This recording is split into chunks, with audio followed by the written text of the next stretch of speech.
In a place where the hills rolled like soft green waves and the sky stayed a gentle blue, there was a village called Greendale. It was a quiet place where everyone knew each other and nothing much ever changed. The houses were made of smooth stones with thatched roofs that smelled sweet like dry hay. Flowers bloomed along every path and children played in the fields while their parents worked in the gardens or sold goods at the market. Lila, a girl no older than 12, lived in one of these houses.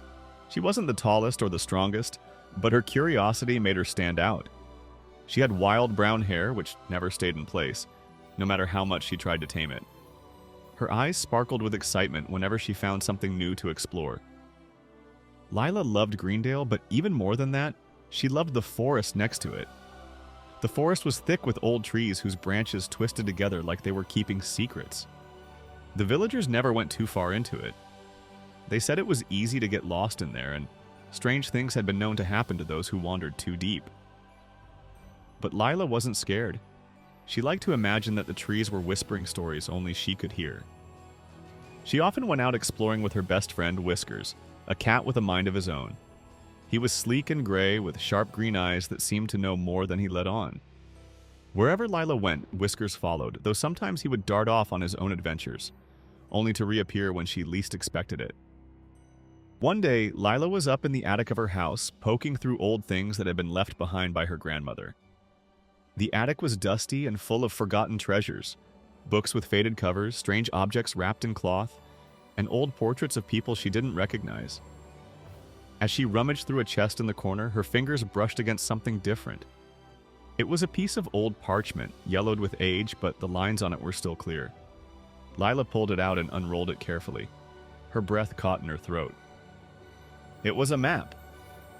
The paper showed a place she had never seen before, a kingdom hidden deep within the great forest, beyond anything she had ever known.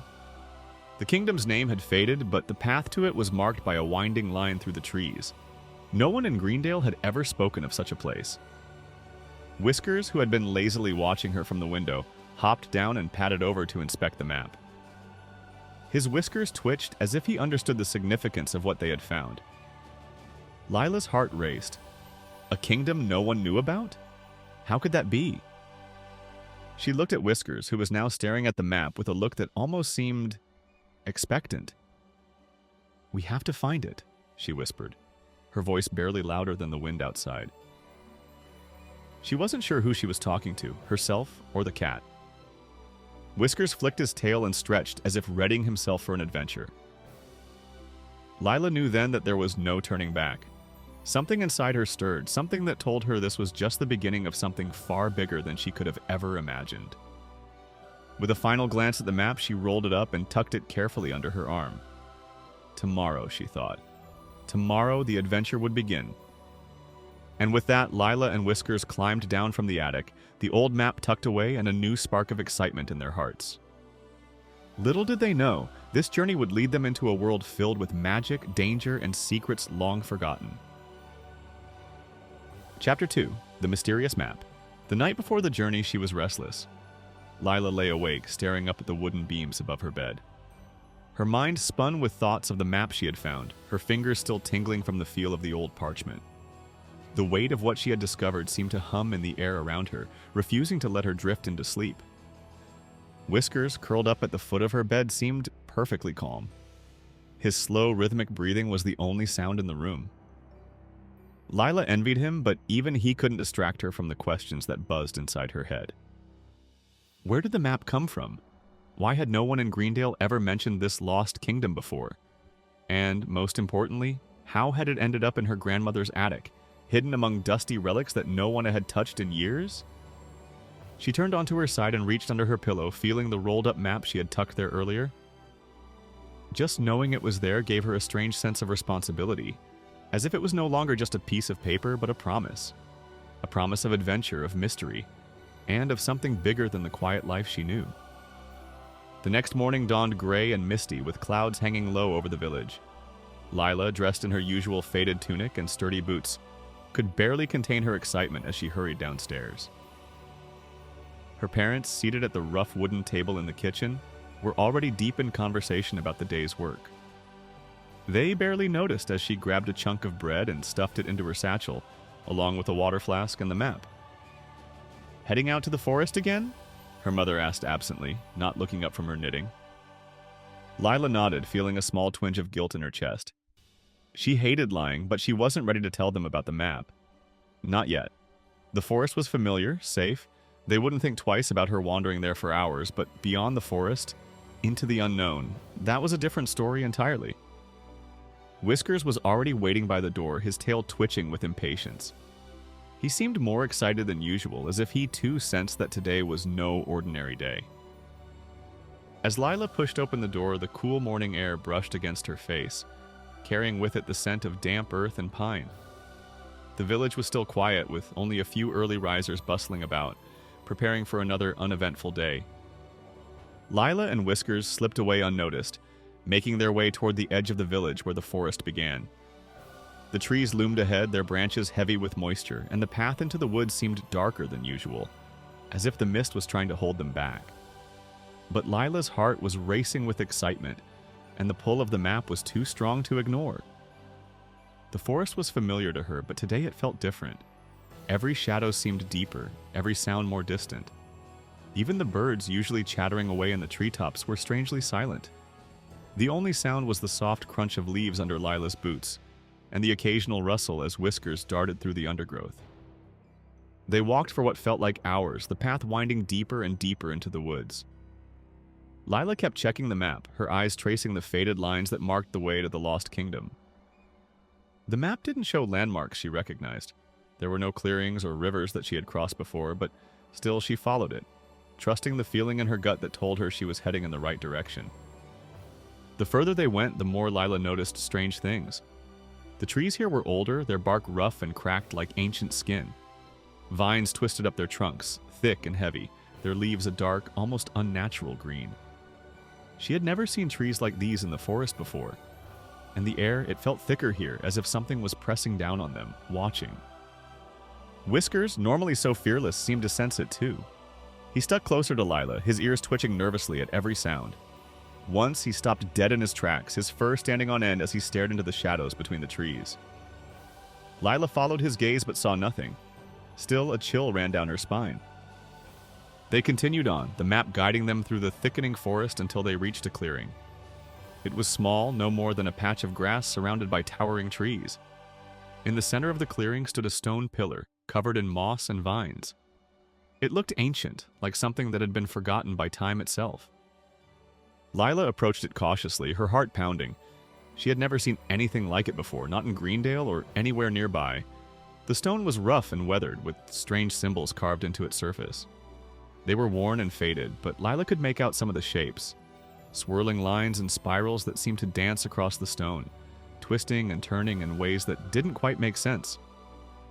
Whiskers sniffed at the base of the pillar, his whiskers twitching. He seemed unbothered by it, but Lila felt a strange pull, as if the stone was calling to her. She reached out, her fingers brushing against the cool surface, and suddenly the air around her shifted. The forest seemed to fall away, the trees dissolving into mist, and for a moment, everything went silent. Then, a voice, not loud but soft and distant, whispered through the clearing. Lila couldn't make out the words, but the sound sent a shiver through her. It felt as though the forest was alive, watching her, waiting for something. She pulled her hand away from the stone, her heart racing. The moment passed, and the clearing returned to normal. The trees were still there, the mist clinging to their branches, but Lila knew something had changed. She didn't know how, but she felt it in her bones. With the map still clutched tightly in her hand, she turned to Whiskers, who was now sitting calmly at her feet, as if nothing unusual had happened. "I think we're getting close," she whispered.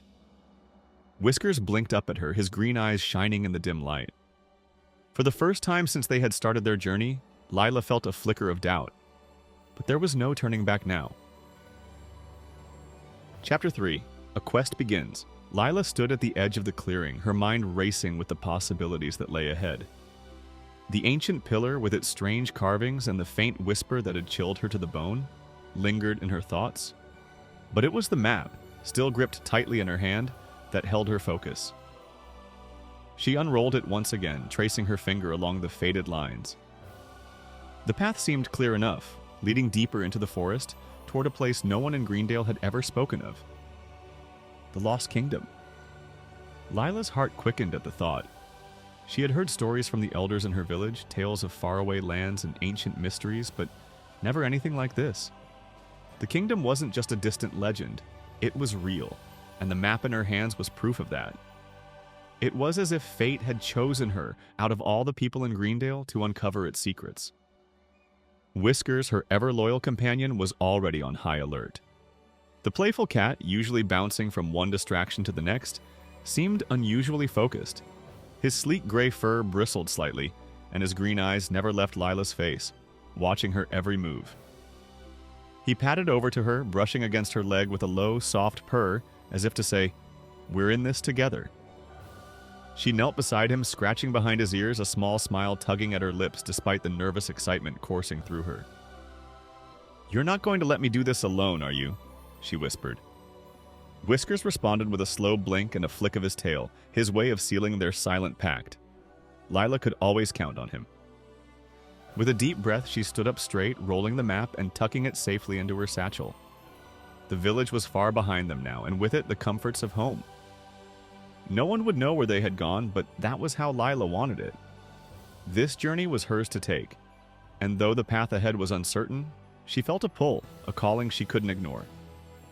She looked at the dense wall of trees ahead, their thick trunks like ancient sentinels guarding the mysteries of the forest beyond. The air here was heavier, cooler, and carried a faint, earthy smell of moss and wet leaves. Sunlight barely pierced through the canopy above, casting long shadows that made the forest floor seem darker than it was. But Lila didn't waver. She took her first step forward, Whiskers bounding ahead, his tail high, and together they entered the deeper woods. As they ventured further, the familiar sounds of birds and rustling leaves faded, replaced by an eerie stillness. The deeper they went, the more Lila felt like they were crossing an invisible threshold, leaving the world they knew behind. Every step seemed to echo in the silence, and even the wind, which had once whispered through the trees, now seemed to hold its breath.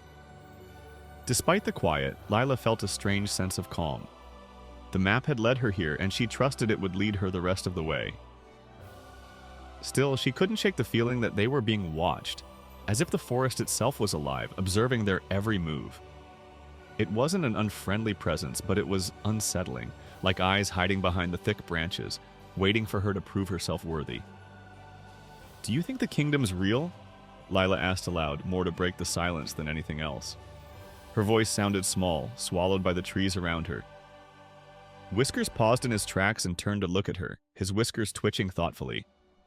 He didn't have to answer. Lila already knew what he would say if he could. They had both felt the same pull, the same unspoken certainty that something important lay ahead. Whether it was a kingdom or something else, they would find it. The trail became harder to follow as the undergrowth thickened, but the map's path remained clear in Lila's mind. Every now and then she would glance at it, reassured by the familiar lines. The trees grew taller, their branches reaching toward the sky like dark arms, and the air grew cooler. The sense of time seemed to slip away, and Lila lost track of how long they had been walking. Hours? Days? It didn't matter, she felt like they were getting closer. Then, as they rounded a bend in the trail, the forest opened up. Before them lay a valley, wide and shrouded in mist. Lila stopped in her tracks, her breath catching in her throat. The valley stretched out beneath a pale gray sky, and at its center, just barely visible through the fog, was a shape. Something large, something ancient. "The Lost Kingdom," she whispered, her voice barely audible even to herself. Whiskers let out a low, curious meow, as if urging her forward. But Lila couldn't move. She stared at the distant shape in the mist, her heart pounding in her chest. It didn't look like the grand castle she had imagined. The kingdom, if that's what it was, seemed broken, like something forgotten by time itself. The sight of it filled her with equal parts awe and dread. She had imagined tall towers, shining gates, maybe even people waiting to welcome her. But this, it felt abandoned, haunted by the weight of centuries gone by. The Lost Kingdom wasn't just lost, it was forgotten, swallowed by time and the forest that had grown around it. And yet Lila felt drawn to it more than ever. She took a step forward, then another, her legs moving before her mind could catch up. The quest had begun, and there was no turning back now. The valley ahead held secrets she needed to uncover, secrets that might change everything she thought she knew about her world. And with Whiskers by her side, she knew she wouldn't face them alone. They moved closer, step by step, the mist rising around them like the breath of the forest itself. The kingdom waited. And so the adventure truly began. Chapter 4. The Talking Owl. The mist clung to Lila's skin, cool and damp, as she and Whiskers made their way down the path that led deeper into the valley. The ancient kingdom still lay ahead, hidden beneath the fog, but it felt closer now, as if the forest itself had drawn them into its secretive embrace. Every step seemed heavier, and the trees grew thicker around them, their branches twisting together like knotted ropes, casting dark shadows over the narrow trail. Whiskers walked beside her, silent but alert, his ears twitching at every small noise. It was quiet, too quiet for a forest usually full of life. The usual chattering of birds, the rustling of small animals in the underbrush, it was all missing, replaced by a stillness that seemed unnatural. Then, out of the silence, came a soft fluttering sound, like the beating of wings cutting through the air. Lila froze, her eyes scanning the treetops above. Whiskers let out a low growl, his fur bristling as he crouched low, his gaze fixed on a nearby branch. A shadow passed overhead, swift and silent. Lila's heart jumped into her throat as she followed the movement, her eyes locking onto a large, dark figure perched high above them. It was an owl, its feathers as gray as storm clouds, blending seamlessly into the shadows of the trees. Its wide, golden eyes glowed faintly in the dim light, watching her with a piercing intensity.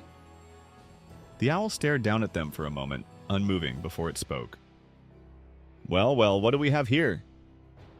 The voice was deep, smooth, and strangely knowing, as if the owl had seen more of the world than most creatures ever would.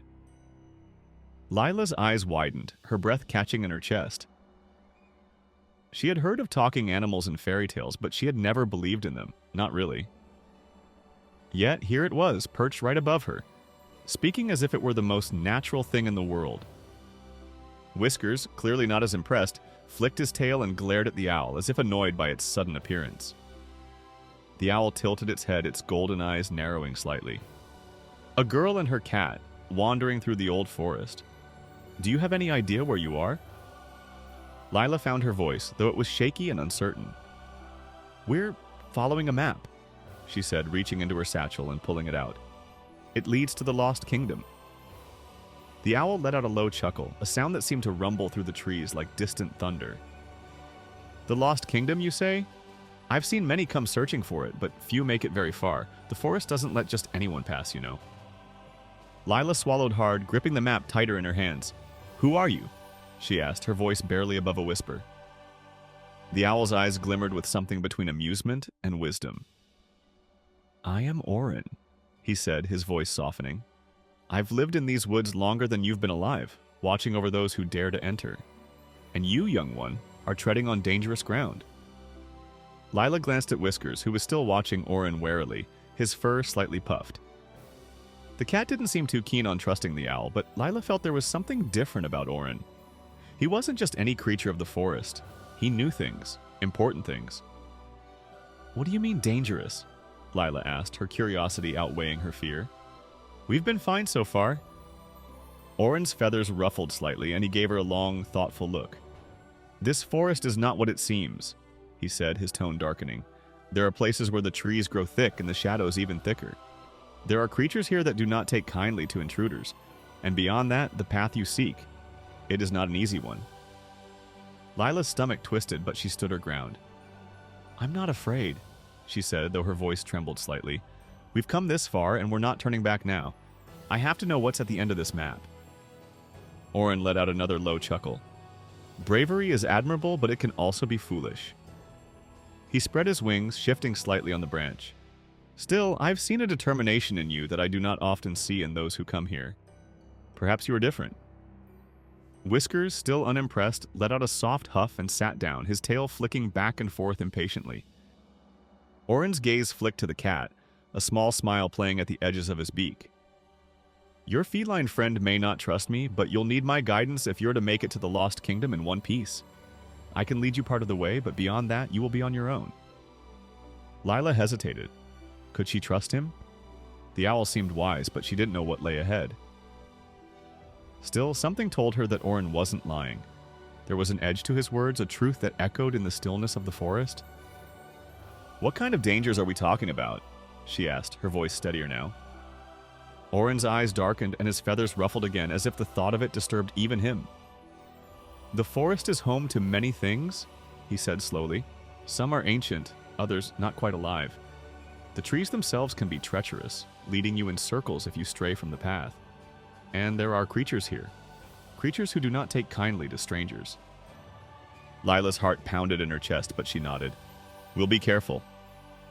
Orin tilted his head again, his golden eyes studying her closely. "Very well," he said after a long pause. "I will guide you as far as the stone bridge. Beyond that, you are on your own." Lila felt a small surge of relief. A guide, even part way, would be a welcome help.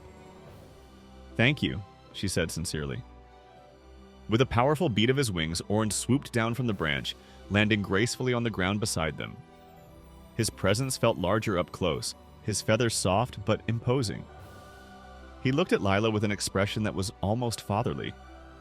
"Come," he said. "The forest waits for no one."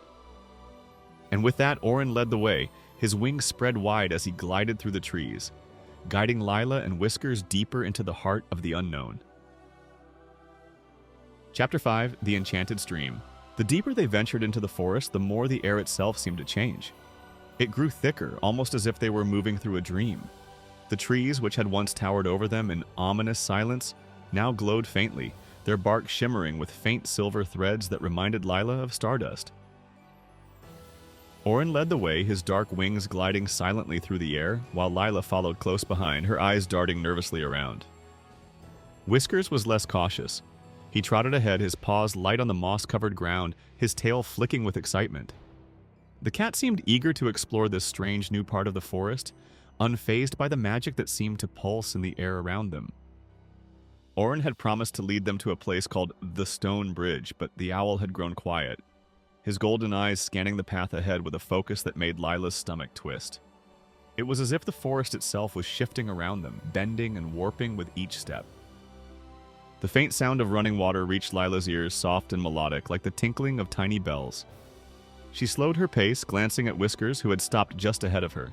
His ears were pricked up and he was staring straight ahead, his green eyes wide with wonder. Orin landed on a low branch, his head turning slowly as he scanned the area. "We are close," he murmured, his voice barely louder than the wind rustling through the leaves. Lila stepped forward, her breath catching in her throat as she spotted the source of the sound. Just ahead of them, cutting through the forest like a ribbon of light, was a stream. But it was no ordinary stream. The water shimmered and sparkled as if it were made of liquid stars, each droplet glowing with a soft, otherworldly light. The surface of the water rippled gently, sending waves of light dancing across the surrounding trees. "It's beautiful," Lila whispered, her eyes wide as she took a step closer. She had never seen anything like it before. The water seemed almost alive, shifting and sparkling like the night sky on a clear evening. Orin fluttered down from his perch, landing gracefully beside her. "This is the Enchanted Stream," he said, his voice low. "It is not easily crossed." Lila's excitement quickly turned to confusion. "What do you mean? It's just water, isn't it?" Orin's eyes gleamed in the dim light. "It may look like water, but this stream is enchanted. Anyone who tries to cross without solving its riddle will find themselves stuck on this side forever, or worse, lost in its depths."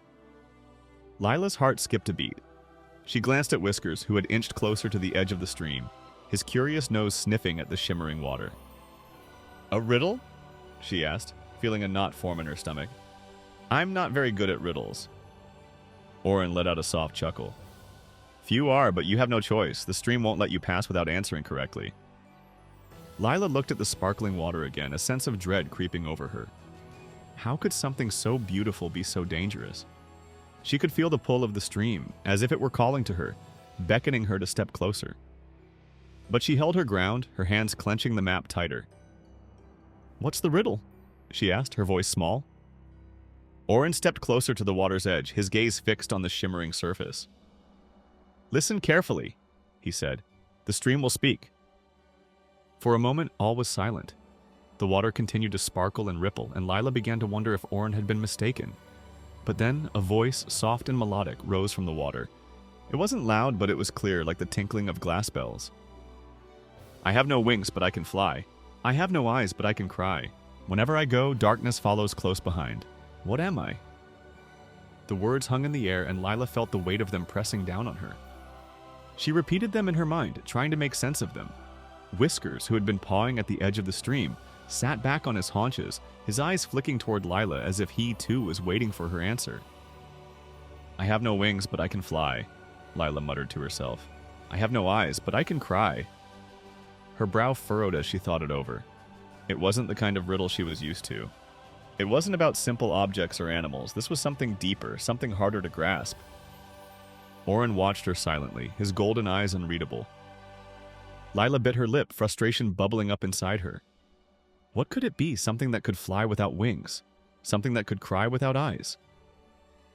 Darkness follows close behind. Her mind raced, and then, all at once, the answer clicked into place. It was so simple, yet so easily missed. A cloud, she whispered, her voice barely audible. The stream's shimmering surface stilled for a moment, and the soft voice returned, this time warmer, almost pleased. You have answered wisely, child. You may cross? The water shimmered again, and Lila's breath caught in her throat as a narrow bridge of glowing light appeared over the surface of the stream. It stretched from one bank to the other, the light so bright and pure that it hurt to look at. Oren nodded approvingly. Well done. Lila, still slightly in awe of what had just happened, glanced down at Whiskers, who was now sitting calmly at her feet, his tail twitching with satisfaction.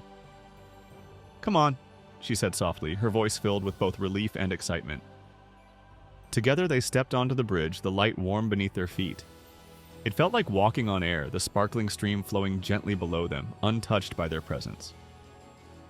As they crossed, Lila felt a sense of accomplishment swell in her chest. The stream had tested her, and she had passed. Once they reached the other side, the bridge of light vanished, and the stream returned to its peaceful, glittering state. Oren flapped his wings and landed beside them, his feathers gleaming faintly in the light. You've done well, he said, his tone respectful. But remember, the forest holds more challenges ahead. This was only the beginning. Lila nodded, feeling the weight of his words. The Lost Kingdom still lay ahead, and with it, even greater mysteries. But for now, she had crossed the enchanted stream, and that was a victory worth holding on to. As they continued deeper into the forest, Lila couldn't help but feel a spark of hope. The path ahead may be uncertain, but she knew one thing for sure. She was stronger than she had ever realized. And the quest was only just beginning. Chapter 6. The Trickster Fox. The forest grew darker as Lila, Whiskers, and Oren continued their journey. The trees around them were twisted and old, their gnarled branches reaching out like the arms of forgotten giants. Moss clung to the trunks, and strange thorny vines curled up from the ground, making it harder to walk. The air felt heavier, filled with a damp, earthy smell that stuck in Lila's nose. Despite the strangeness, Lila pressed on, her eyes fixed on the path ahead. The thrill of crossing the enchanted stream still lingered, but a new wariness had taken root in her mind. Oren had warned her that the deeper they ventured, the more challenging the forest would become, and she could feel the truth of his words in the very air around them. Whiskers padded ahead of her, his nose twitching as he sniffed the damp ground. His usual playful energy had faded into something more cautious, though his curiosity still got the better of him every now and then. Oren, always watchful, flew from branch to branch above them, his eyes scanning the shadows for any sign of danger. Suddenly, the forest floor changed. The path, which had been overgrown with roots and brambles, opened up into a small, clear patch of earth, almost like a natural clearing, and standing in the middle of it was a fox. The fox's fur was a bright orange-red like autumn leaves, and his tail was a thick plume that swished lazily behind him. His eyes gleamed mischievously as he watched them approach, and his thin lips curled into a sly smile. "Greetings, travelers," the fox said in a smooth, oily voice that instantly set Lila on edge. He bowed deeply, sweeping his tail around him like a gentleman tipping his hat. It's not often we see strangers in these parts. Whiskers bristled immediately, his fur puffing up as he let out a low growl. He didn't trust the fox, and neither did Lila, though she wasn't quite sure why. There was something about the way the fox's eyes glittered that felt off. Oren landed on a low branch nearby, his golden eyes narrowing as he watched the fox closely. "Be wary of this one," he muttered to Lila. "Felix is not to be trusted." Lila stepped forward cautiously, keeping a safe distance from the fox. "We're on a journey to the Lost Kingdom," she said carefully. "Do you know the way?" Felix's smile widened, and he let out a light, almost musical laugh. "The Lost Kingdom, you say? Why, of course I know the way." He waved his tail dramatically, his eyes twinkling with amusement. "In fact, you're closer than you think. But the path ahead is quite dangerous. You'll need my help to get there safely." Lila's eyes flicked to Oren, who remained silent but watchful. Whiskers, still tense, circled Felix slowly, his green eyes narrowed in suspicion. Something about the fox's offer felt wrong, but Lila wasn't sure why. He seemed so confident, so eager to help. "How do we know you're telling the truth?" Lila asked, keeping her voice calm despite the doubt gnawing at her. Felix's expression didn't change, but his eyes darkened slightly. "Oh, you wound me with your suspicion, little one," he said, feigning hurt. "I am nothing if not an honest guide. You've already come so far, why not let me show you the quickest way to the kingdom?" He pointed with one paw to a narrow path that led off to the right, winding through the dense trees. The path looked dark, almost unnaturally so, and Lila felt a chill run down her spine just looking at it. Something about it didn't feel right, but Felix smiled as if he were offering them a great gift. Lila hesitated. Her instincts told her not to trust him, but she didn't want to be rude. "Thank you for the offer," she said carefully, "but we've been following the map, and it says to go straight ahead." Felix's smile twitched slightly, but he kept his composure. "Ah yes, the map," he said, his voice soft and smooth. "But maps can be so outdated, can't they? The forest shifts, the trees grow. What once was the path may no longer be." Lila felt her heart pound faster. He was trying to convince her, but something about his words rang false. She glanced at the map, then back at the fox. His eyes were too bright, too eager, and the way he shifted his weight from paw to paw made her feel like he was hiding something. Whiskers, having had enough of Felix's act, let out a sharp hiss, his tail flicking angrily. The fox's eyes flicked toward him, and for a brief moment, the mask of friendliness slipped. Felix's gaze hardened, and his smile faltered, just long enough for Lila to see the trickster beneath the charm. She took a deep breath and shook her head. "We'll stick to the map," she said firmly. "Thank you for your offer, but we'll be fine on our own." Felix's smile disappeared completely now, replaced by a cold, calculating look. He straightened up, his tail swishing behind him with annoyance. "Suit yourself," he said nonchalant, "but don't say I didn't warn you."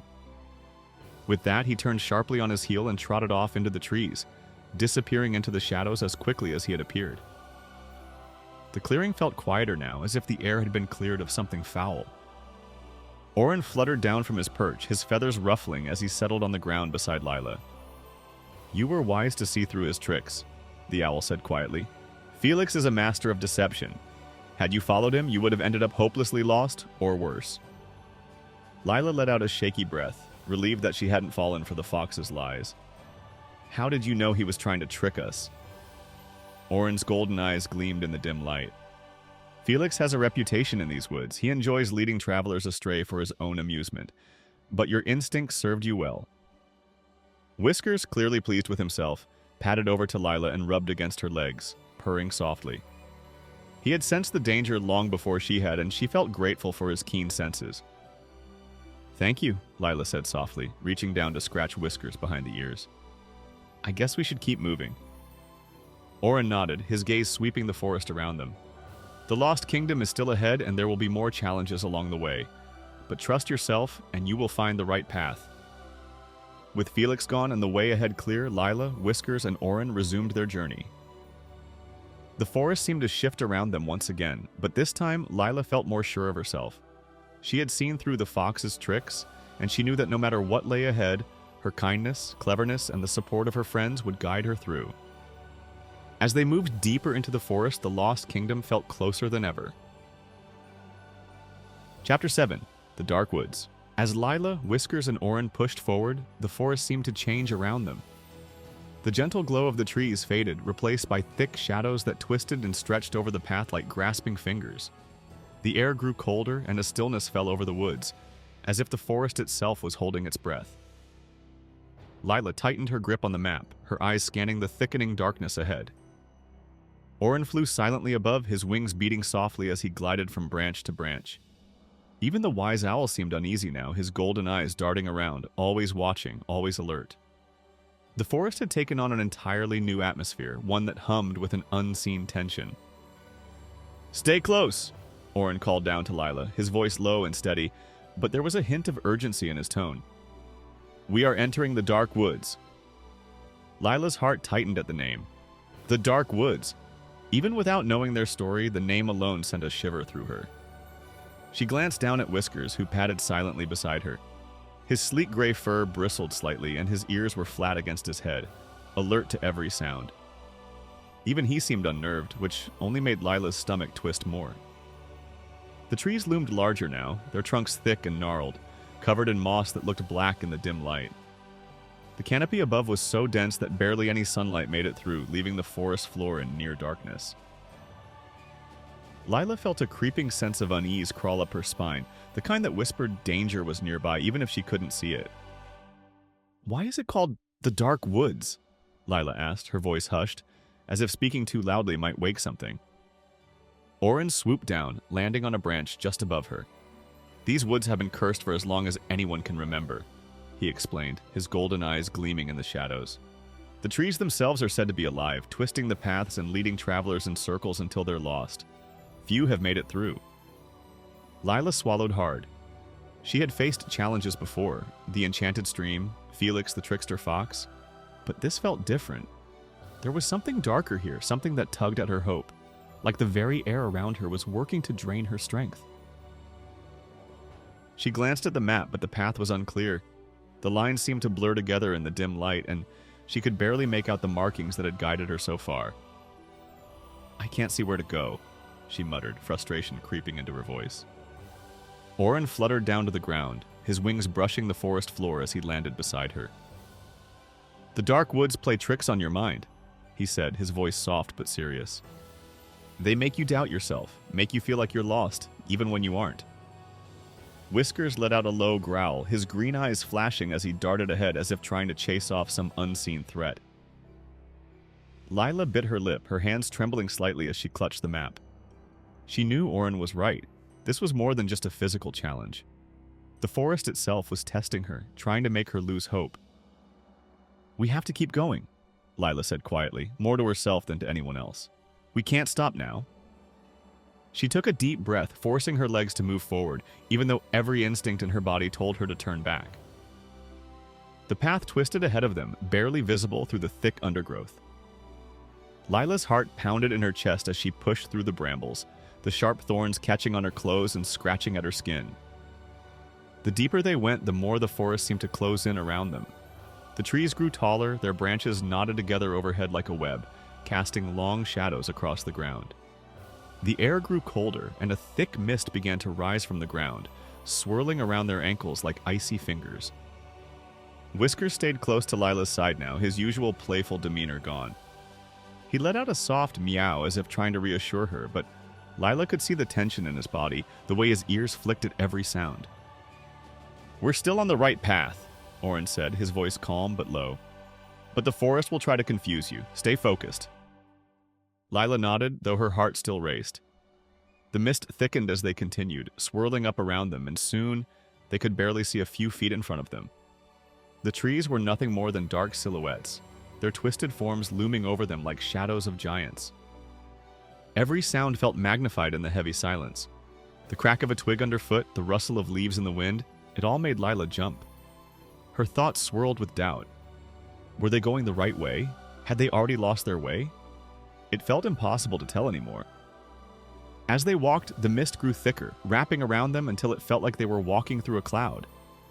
Lila's breaths came quicker, her chest tightening with every step. She couldn't see the path anymore. The map was no use here. It had become just a piece of paper in her hands, offering no answers, no direction. "I don't know where we're going," she whispered, her voice shaking. "I can't see anything." Orin landed beside her, his feathers brushing against her arm. "The dark woods feed on fear and doubt," he said softly. "But remember, the path is still there. Even if you can't see it, it's still ahead of you." Lila closed her eyes, taking a deep breath. She couldn't let the fear take over. She had come too far to give up now. Slowly, she opened her eyes and forced herself to keep moving, even though every step felt heavier than the last. Whiskers meowed softly, his warm body pressing against her leg as they walked. His presence gave her a small sense of comfort, a reminder that she wasn't alone in this. The mist began to thin just slightly, and Lila could make out the faint outline of the path ahead. It was still there, winding through the trees, though barely visible, but it was enough. "We're still going the right way," she said, her voice firmer now. "We just have to keep going." They pushed forward step by step through the dark, twisted woods. The forest seemed to resist them at every turn, trying to make them lose their way, but Lila refused to give in. She held on to the hope that they would make it through, that beyond the darkness lay the kingdom they were searching for. Finally, after what felt like hours, the trees began to thin, and the mist slowly started to lift. The darkness that had pressed in on them seemed to fade, and the path ahead became clearer. "We made it," Lila whispered, her voice filled with relief. Orin flapped his wings, landing on a branch just ahead.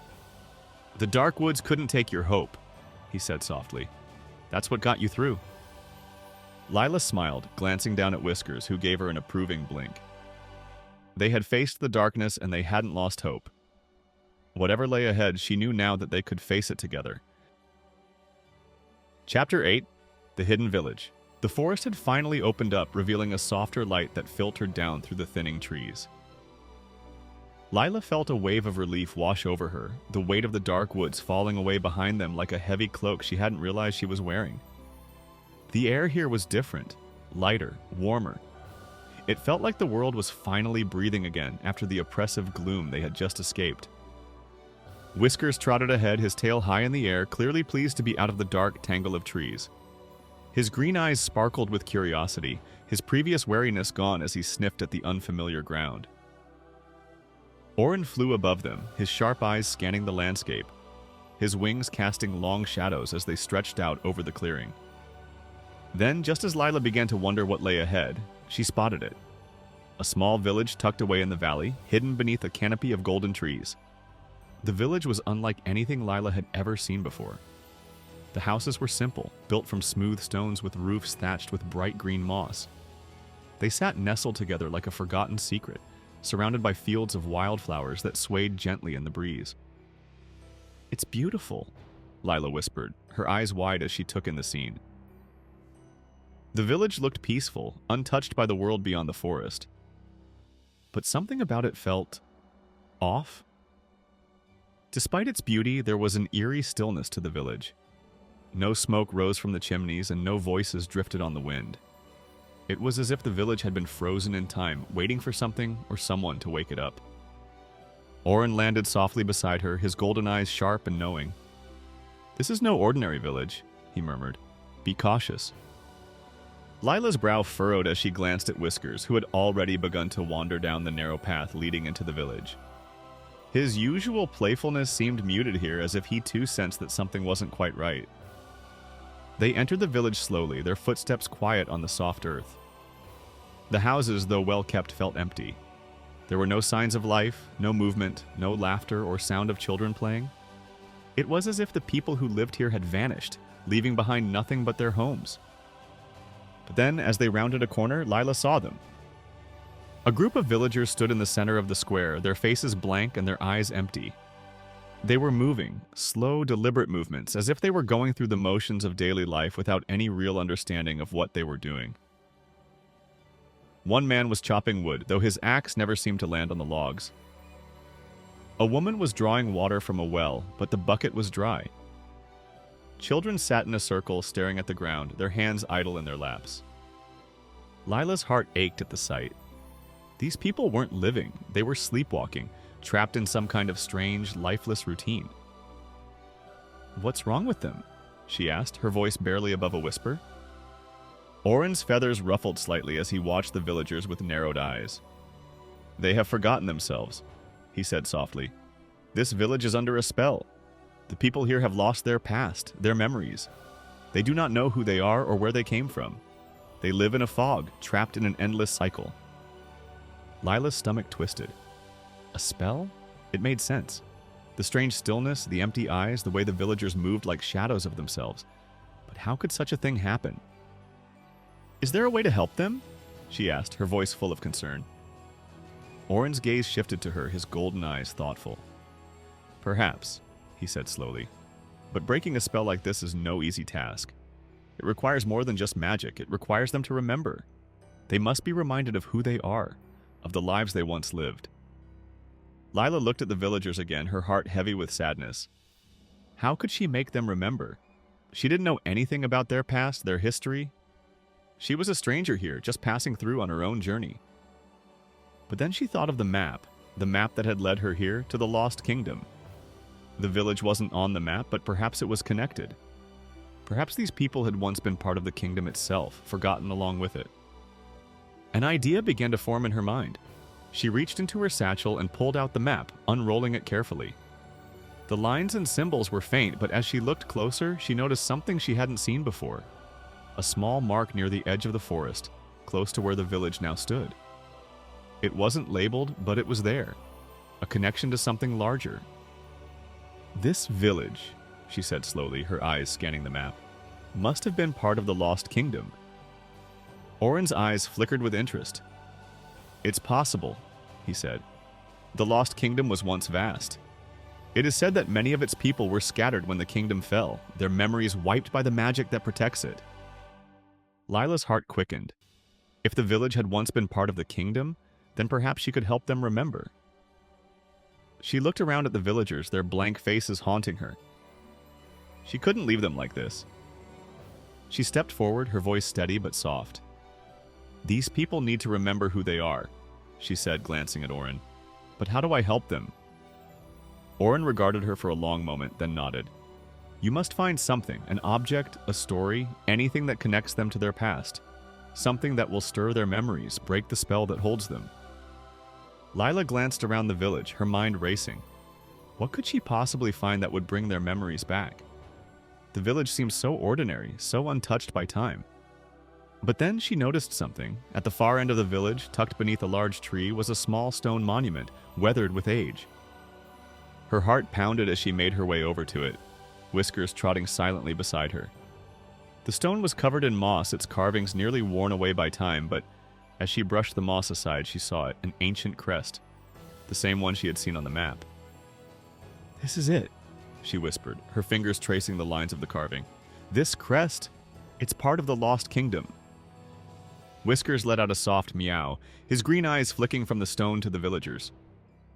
Lila took a deep breath and turned to face the villagers, her voice clear and strong. "You were once part of something greater," she called out, hoping her words would reach them. "This village was part of the Lost Kingdom. You have forgotten, but your past is still here, waiting for you." At first, nothing happened. The villagers continued their slow, empty movements, their faces blank. But then, slowly, one by one, they began to stop. The man with the axe lowered his hands. The woman at the well let go of the dry bucket. The children lifted their heads, their eyes blinking as if they were waking from a long dream. A murmur spread through the village, soft at first, but growing louder as the villagers began to look around, confusion and recognition flickering in their eyes. We remember," one of them whispered, his voice trembling. "The kingdom, our home."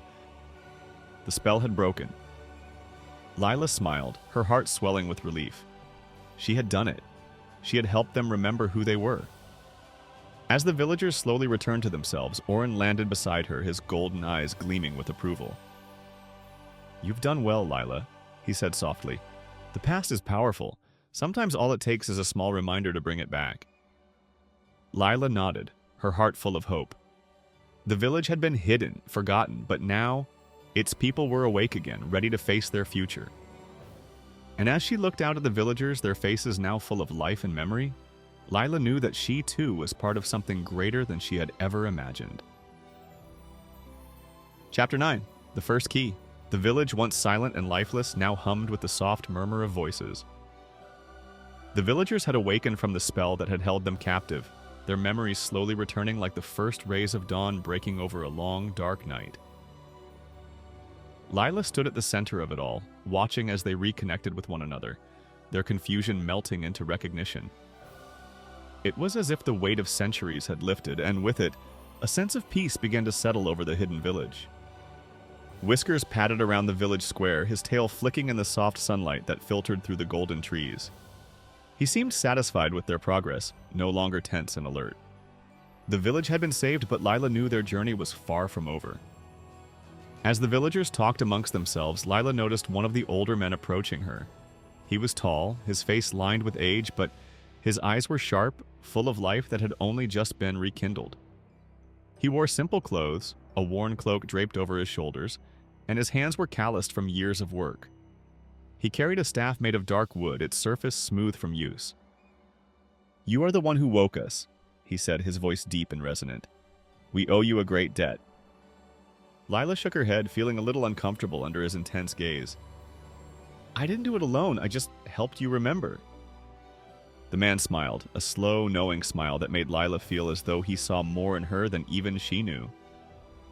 "That is no small feat, young one. The magic that held us here was ancient and powerful. It would have kept us trapped forever had you not broken it." Lila glanced at the stone monument where she had found the crest of the Lost Kingdom. The memory of that moment when the villagers had started to wake still felt like a dream. "How did you come to be under that spell?" she asked. The man's smile faded and his eyes darkened with old memories. "We were once part of the Lost Kingdom, as you suspected. Our village served the royal family generations ago.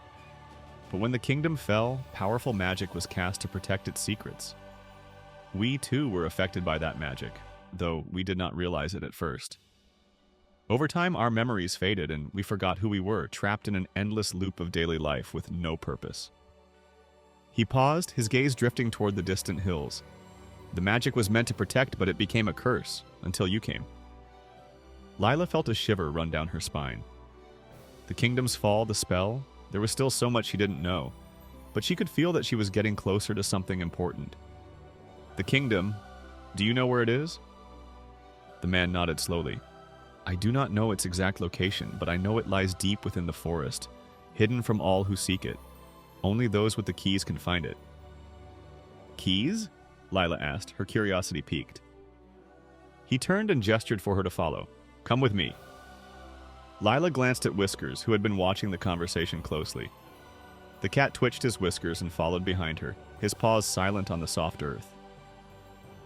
Oren, who had been perched on a low branch nearby, spread his wings and glided after them, landing gracefully on the ground as they walked toward the edge of the village. The old man led them to a small house tucked away behind the larger homes that surrounded the square. It was modest, with a stone foundation and a thatched roof, overgrown with vines and wildflowers. He pushed open the wooden door and beckoned for Lila to enter. Inside, the house was simple but cozy. A hearth sat at the far end, though no fire burned there now.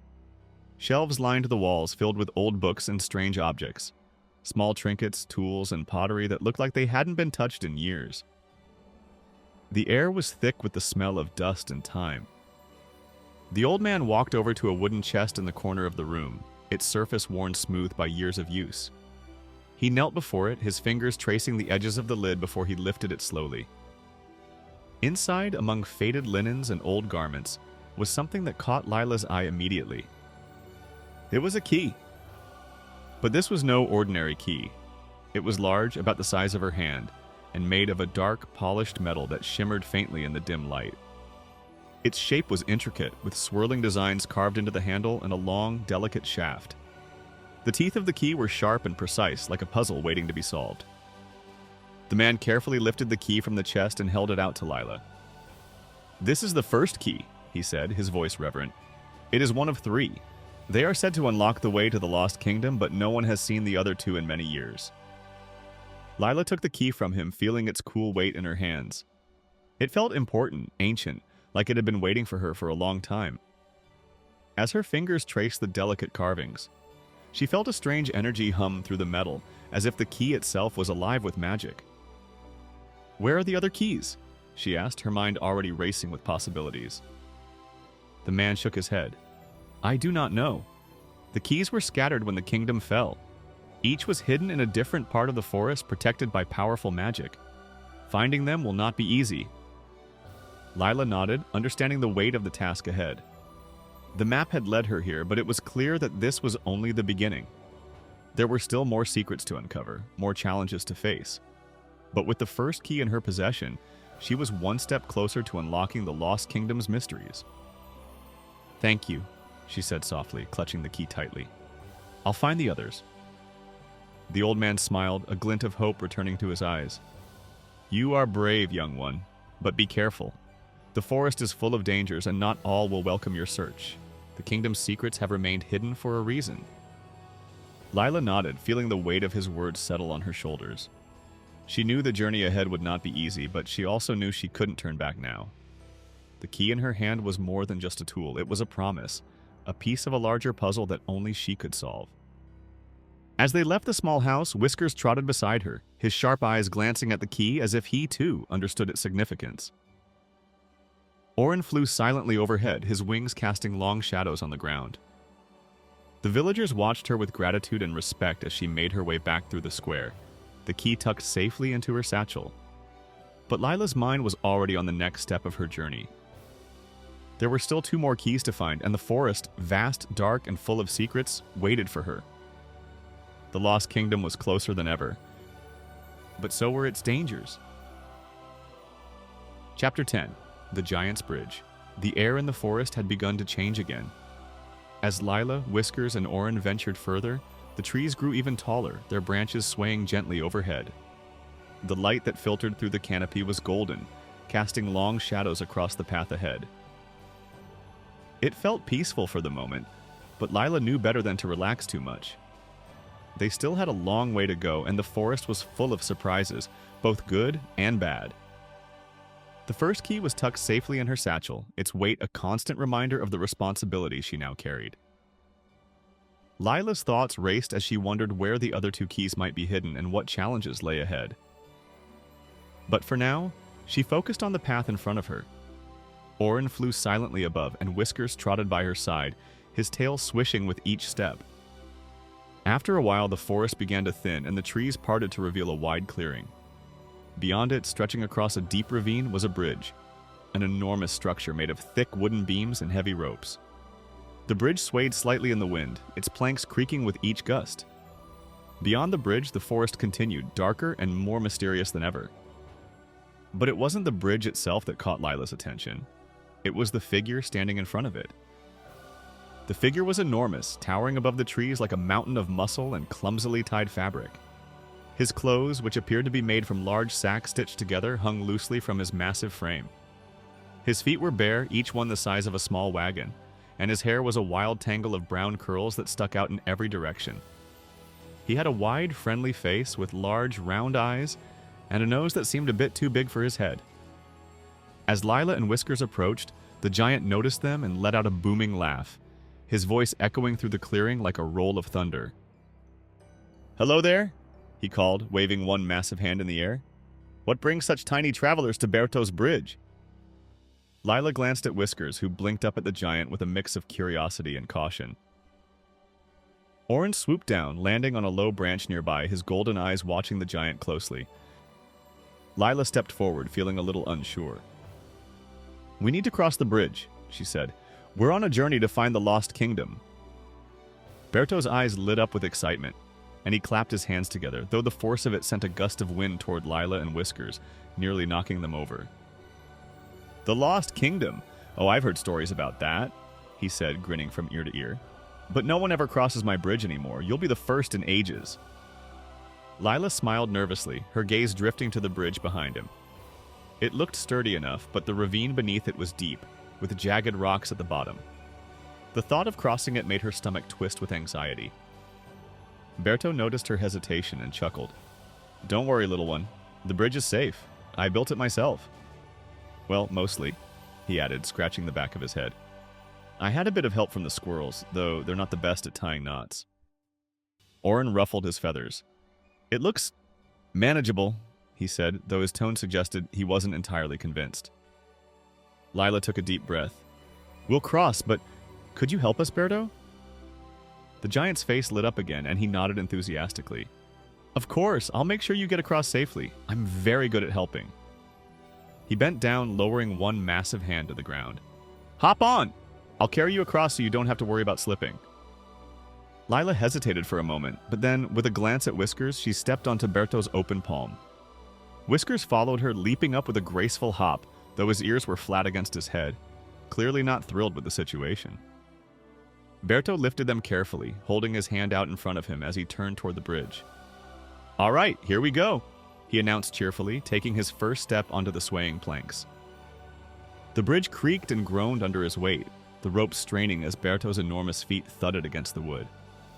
Lila clutched Whiskers tightly, her heart racing as they rocked back and forth with each of Berto's steps. The wind picked up, causing the bridge to sway even more, and Lila's stomach flipped. But Berto seemed completely unfazed. He hummed a merry tune as he walked, his steps slow but steady. "You know, not many people trust giants," he said conversationally, his voice booming over the sound of the creaking wood. "But we're really quite helpful, if a little clumsy." Lila forced a smile. "I'm glad you're helping us." Berto smiled, his wide grin stretching from ear to ear. "Oh, it's my pleasure." They had made it about halfway across the bridge when the first close call happened. Berto, distracted by his own chatter, took a step too far to the side, and his foot slipped off the edge of the plank. The entire bridge lurched to the right, sending Lila and Whiskers tumbling forward in Berto's hand. "Whoops!" Berto yelped, quickly pulling his foot back onto the bridge and gripping the ropes tightly with his free hand. The bridge wobbled violently for a few moments, and Lila's heart nearly stopped as she clung to Whiskers, her knuckles white with fear. "Sorry about that," Berto said sheepishly, glancing down at them. "I guess I wasn't paying attention." Lila took a deep breath, trying to steady her racing heart. "It's okay," she said, though her voice was shaky. "Just be careful." Berto nodded, his expression serious now. "Right, I'll be more careful." The rest of the journey across the bridge was tense, but Berto managed to avoid any more slips. He placed each foot carefully, keeping a firm grip on the ropes as he walked. Finally, after what felt like an eternity, they reached the other side. Berto set Lila and Whiskers down gently on the soft ground, his face glowing with pride. "There you go, safe and sound." Lila let out a long sigh of relief, her legs feeling wobbly as she stood. Whiskers shook himself, clearly eager to be back on solid ground, and gave Berto a look that seemed to say, "Let's not do that again." "Thank you, Berto," Lila said sincerely. "We couldn't have crossed without you." Berto's grin returned, and he gave her a thumbs up, though his thumb was as big as her head. "Anytime, little one. It was fun." Orin landed beside them, his feathers ruffling as he stretched his wings. "You were very helpful," he said diplomatically. Berto chuckled, his laughter booming across the forest. "I'm always happy to help travelers. Just watch your step on the way back, okay?" Lila smiled, feeling grateful for the giant's kindness, even if his clumsiness had nearly sent them tumbling into the ravine. As they continued their journey, the bridge behind them swayed gently in the wind, and Berto waved enthusiastically until they disappeared into the trees once more. They had crossed another challenge, and with Berto's help, they were one step closer to the Lost Kingdom. But Lila knew that the path ahead would only get more difficult, and the dangers more serious. Still, with the first key in her satchel and Whiskers by her side, she felt ready for whatever came next. Chapter 11. The Dragon's Hill. The path had become steeper as they climbed, the trees thinning as Lila, Whiskers, and Orin ventured higher into the hills. The air grew cooler with a soft breeze sweeping through the tall grasses that lined the trail. Far below them, the forest stretched out like an ocean of green, but here on the hill, the land felt open and exposed, the sky above vast and clear. Lila wiped the sweat from her brow, her legs aching from the climb, but she pressed on, feeling the pull of something ahead. Orin flew silently overhead, his wings gliding effortlessly on the breeze, while Whiskers padded beside her, his tail flicking in the wind. They had heard rumors about this hill, passed down through old stories and whispered legends in the village they had left behind.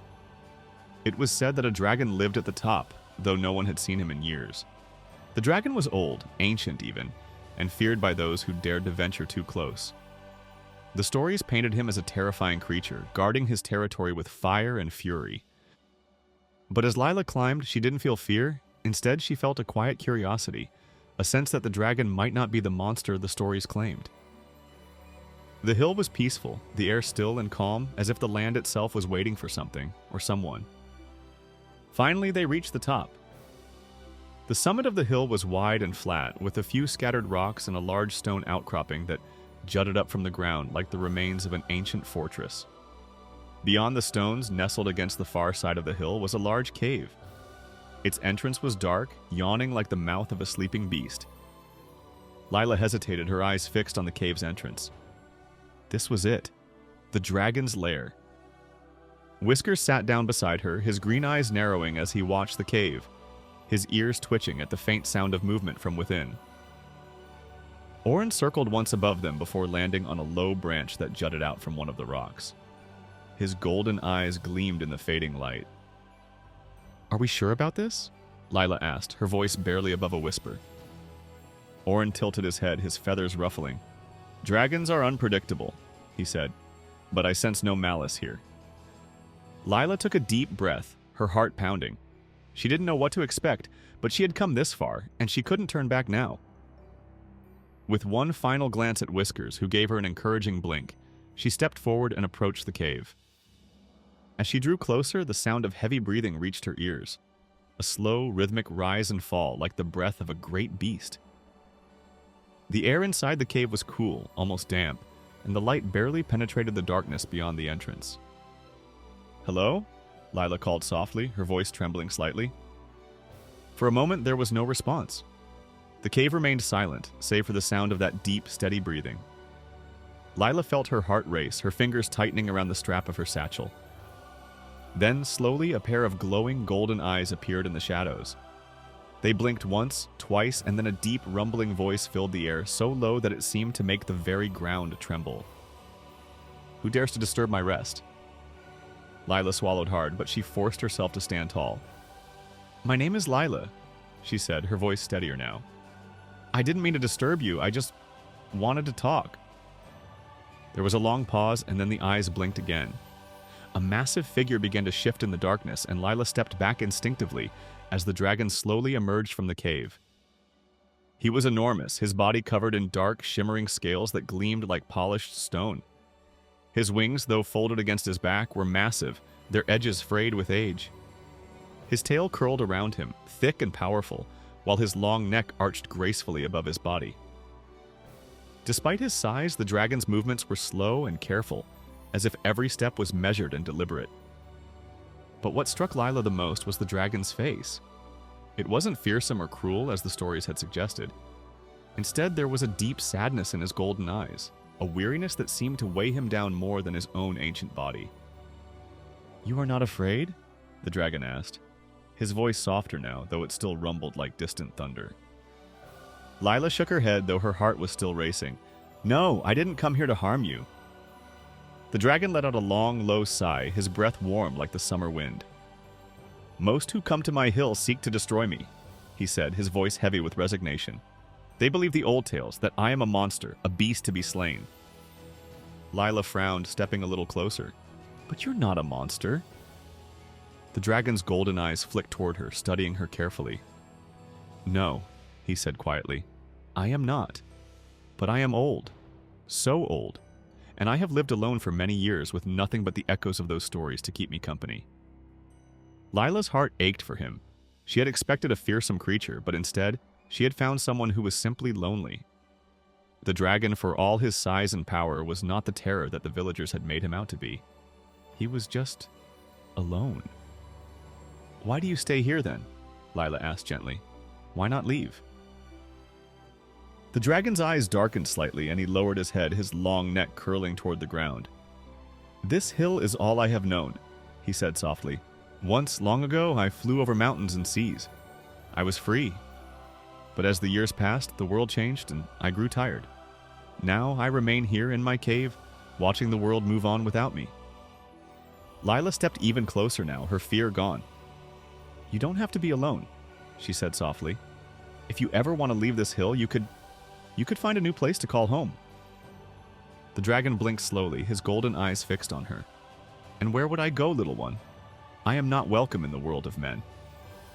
Lila hesitated, unsure of what to say, but then an idea came to her. "You could stay here," she said, her voice warm. "But you don't have to stay alone. I'll come back one day. I'll visit you. We can talk, and you can tell me about the places you've flown, the things you've seen." The dragon's eyes widened slightly, as if he couldn't quite believe what he was hearing. "You would do that?" Lila smiled, nodding. "I promise." For the first time, the dragon's expression softened, and a low, rumbling purr escaped his throat. "It has been many years since anyone has made me such a promise," he said. "You are kind, little one." Lila stepped forward and gently placed her hand on the dragon's massive, scaly paw. "I'll keep my promise." The dragon lowered his head, his golden eyes gleaming with something that almost looked like hope. "I will wait for your return, then." Lila smiled again, feeling a warmth in her chest. She had expected danger on this hill, but instead she had found a friend. As she and Whiskers turned to leave, the dragon watched them go, his large body silhouetted against the fading light. And as they made their way down the hill, Lila knew that one day she would return to keep her promise. For even the loneliest creatures deserve someone to talk to. Chapter 12. The Cave of Mirrors. The journey from the Dragon's Hill took Lila and Whiskers deeper into the forest, where the trees grew dense once more and the sunlight struggled to penetrate the canopy. The air had a crispness to it, the kind that signaled they were nearing another challenge, another mystery. Orin flew silently overhead, always watchful, but he had become quieter since their encounter with the dragon, as if sensing that what lay ahead required even more caution. Lila clutched the first key in her satchel, the weight of it comforting but also a reminder that her journey was far from over. The forest seemed endless, its secrets unfolding with every step. But today, the path before them felt especially uncertain. It wasn't long before they came to the mouth of a cave. The entrance was unassuming, half hidden by thick vines and shadowed by the towering trees that surrounded it. But something about the cave felt off, as if the air itself was charged with a subtle tension. The rocks around the entrance glimmered faintly in the light, and the air that drifted from within carried a strange, cold chill that made Lila hesitate. Orin landed beside her, his feathers ruffled in the cool breeze that seemed to spill from the cave. "This place is not what it seems," he said, his voice low and serious. "Be careful. The Cave of Mirrors can show you things you may not wish to see." Lila frowned, glancing at Whiskers, who had already wandered toward the entrance, his nose twitching with curiosity. The cat paused, casting a glance back at her as if waiting for her to follow. "What do you mean, mirrors?" Lila asked, her voice tinged with uncertainty. Orin's golden eyes gleamed. "The cave holds magical mirrors, ancient enchanted reflections that reveal more than just the surface. They show your fears, your doubts, the things that lurk in your heart." Lila's stomach twisted at the thought. She wasn't sure what her deepest fears were, but the idea of facing them in such a strange and magical place made her uneasy. But she knew there was no turning back now. Taking a deep breath, she stepped forward, feeling the cold air wrap around her like a veil as she entered the cave. Whiskers followed, his paws silent on the stone floor, and Orin glided in behind them, his wings making barely a sound as they ventured into the shadows. The cave was dark at first, with only the faintest glimmers of light reflecting off the damp stone walls. But as they walked further in, something strange began to happen. The walls around them started to glow, faintly at first, but then more intensely, until the entire cave was bathed in an eerie silver light. And then Lila saw them. The mirrors. They weren't like any mirrors she'd ever seen before. They were tall, taller than her by several feet, and they seemed to grow out of the cave walls themselves, their surfaces smooth and polished to a perfect shine. The light that filled the cave wasn't coming from the mirrors, it was coming through them, as if each one held its own inner glow. Lila stopped in front of the nearest mirror, her heart racing as she gazed at her reflection. But something was wrong. The girl staring back at her wasn't just her reflection. There was something darker in her eyes, something twisted and afraid. In the mirror, Lila saw herself standing alone in a dense forest, just like the one they had been traveling through. But in this reflection, the trees seemed to close in around her, their branches reaching out like claws, trapping her in an endless maze of darkness. She was lost, unable to find her way, her heart pounding with fear as the shadows grew thicker and thicker, swallowing her whole. Lila gasped and took a step back, her hand flying to her chest as if to steady her breathing. The image in the mirror flickered for a moment, then returned to her ordinary reflection as if nothing had happened. But the fear lingered. Whiskers, who had been prowling near another mirror, let out a low, anxious meow. He stood frozen in front of his own reflection, his fur bristling as he stared at the image of himself in the glass. In the mirror, Whiskers was surrounded by water. Deep, dark water that rose higher and higher, threatening to drown him. His paws scrambled against the surface, but there was no escape. The water closed in, suffocating and cold, and Whiskers let out a frightened yowl. Lila rushed to his side, her heart aching at the sight of his terror. "Whiskers, it's not real," she whispered, kneeling beside him and gently stroking his fur. "It's just the mirror." But even as she said the words, she felt the weight of her own fear pressing down on her. The mirrors weren't just showing them random images. They were showing their deepest fears, the things they were most afraid of, the things they didn't want to face. Oren perched on a nearby rock, his gaze sharp as he watched them. "The mirrors cannot harm you," he said softly, "but they can make you doubt yourself. That is their power." Lila closed her eyes, trying to calm the racing thoughts in her mind. The fear of being lost, of never finding her way again, gnawed at her. It was a fear she hadn't even realized she carried with her. But now, standing in the cave of mirrors, it felt overwhelming. She stood slowly, her hand still resting on Whiskers' back. "How do we get out of here?" she asked, her voice trembling slightly. Oren's gaze softened. "You must face what you see," he said. "The only way to escape is to accept the fear, to acknowledge that it is part of you, but not all of you." Lila bit her lip, her eyes drifting back to the mirror that had shown her trapped in the dark forest. The reflection had returned to normal now, but the memory of that twisted image lingered in her mind. She took a deep breath and stepped back toward the mirror, her heart pounding in her chest. The reflection flickered again, showing her lost and afraid, the trees closing in around her. But this time, Lila didn't flinch. She didn't turn away. Instead, she stared into the mirror, meeting her own gaze. "I'm not lost," she whispered to herself, her voice steady. "I know who I am. I know where I'm going." The reflection wavered, the dark forest fading slightly. Lila's heart raced, but she didn't back down. "I'm not afraid," she said louder this time, her voice stronger. "I won't let fear stop me." And then, just like that, the image in the mirror disappeared, replaced by the calm, ordinary reflection of Lila standing tall, her shoulders squared. The fear had passed.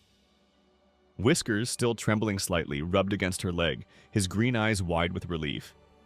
He, too, had faced his fear, and the drowning image in his mirror had vanished. Oren fluttered down to the ground beside them, his golden eyes gleaming with approval. "You've done well," he said softly.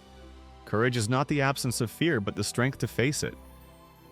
Lila nodded, her heart still pounding, but filled with a sense of calm she hadn't felt before.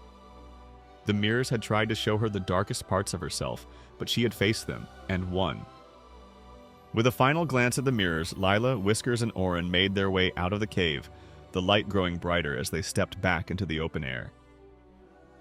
The journey ahead would still be full of challenges, but Lila knew now that whatever fears she faced, she could overcome them. Courage, she realized, had been with her all along. Chapter 13. The Hidden Lake. The forest had grown denser, the trees closing in once more as Lila, Whiskers, and Oren journeyed deeper. The path beneath their feet twisted and turned, almost as if the forest itself were guiding them towards something. But this time, Lila wasn't afraid. After their experience in the Cave of Mirrors, she felt stronger, more sure of herself.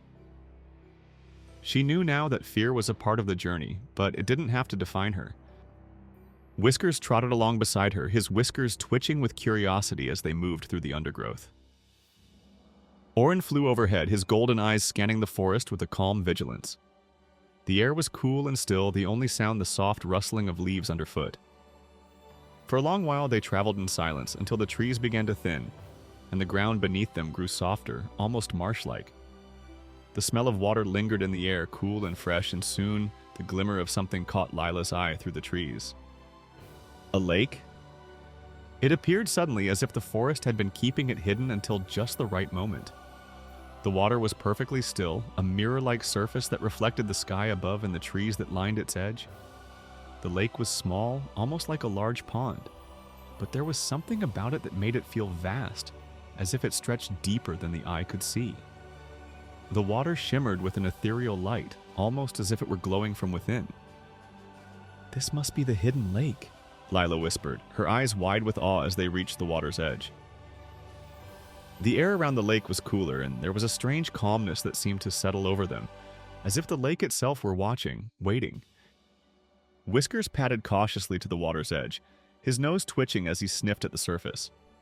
He let out a soft, curious meow, his green eyes wide as he gazed into the water. Orin landed beside Lila, his golden eyes fixed on the lake. "This lake is older than the forest itself," he said quietly. "Its waters hold memories, glimpses of the past. Those who look into it often see things that were long forgotten." Lila knelt beside Whiskers, her gaze drifting to the water's surface. The reflection of the sky and trees seemed to shift and ripple, though the air was still. There was something beneath the surface, something more than just water. Cautiously, she reached out and dipped her fingers into the lake. The water was cold, colder than she expected, and as her fingers brushed against it, the surface shimmered as if the lake had recognized her touch. Suddenly, the reflection in the water changed. It wasn't the sky or the trees anymore.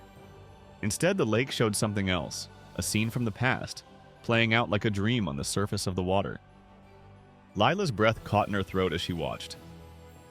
She saw a grand kingdom, its towers reaching toward the sky, bathed in the soft golden light of the sun. The streets were bustling with life, people in rich, colorful robes, their laughter and chatter filling the air. It was beautiful, a place full of joy and prosperity. But then the scene shifted. The golden light faded, replaced by shadows. Dark clouds rolled in over the kingdom, and the once happy faces of the people turned to fear. A great force, unseen but powerful, swept over the land, and the towers of the kingdom crumbled stone by stone. The laughter turned to cries of panic, and the streets emptied as the kingdom fell into ruin. Lila's heart ached at the sight. The lost kingdom. As the image in the water continued to shift, Lila saw something else, something that made her heart race even faster. A figure appeared at the center of the scene, a woman dressed in a flowing robe of deep blue. She stood in the midst of the chaos, her arms raised as if she were trying to stop the destruction. But what struck Lila the most was the woman's face. She looked familiar. Lila leaned closer, her breath catching in her throat as she realized why. The woman in the vision had the same dark hair, the same determined expression that Lila had seen in her own reflection so many times. The resemblance was uncanny. Who is she?" Lila whispered, her voice barely audible as the image of the woman shimmered on the water's surface. Orin, standing beside her, watched the scene unfold with quiet intensity. "She was one of the last protectors of the kingdom," he said softly. "A powerful mage dedicated to keeping the kingdom safe. But even she couldn't stop what was coming." Lila's mind raced.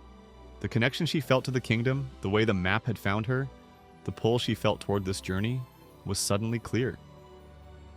The woman in the vision wasn't just a stranger, she was family.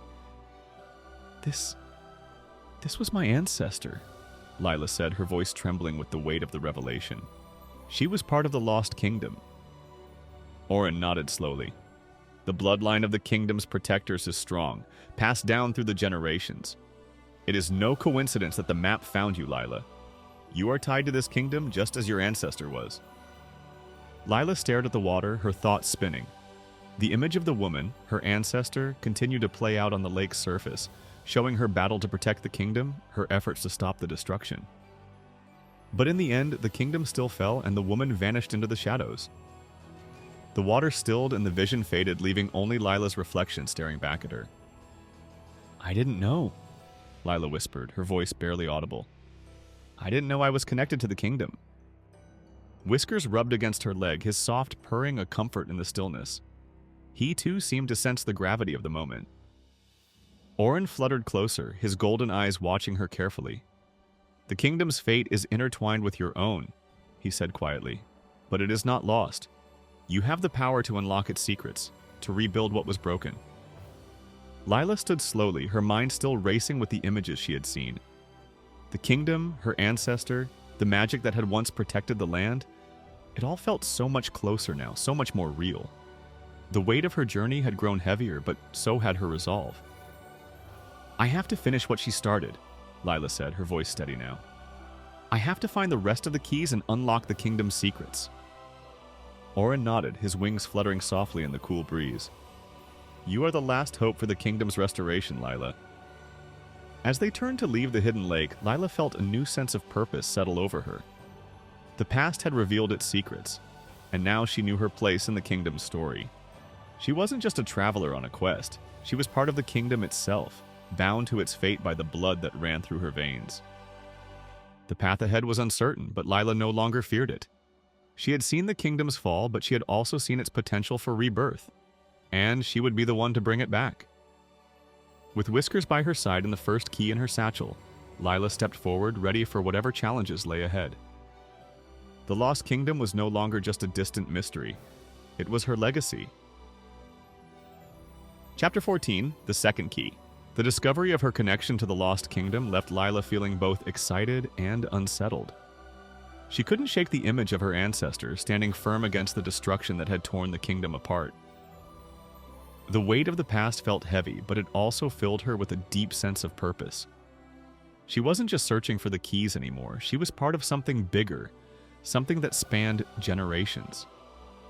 As Lila stood by the hidden lake, the water still and shimmering with the reflections of the sky above, she felt a strange pull, almost as if the lake itself was calling to her.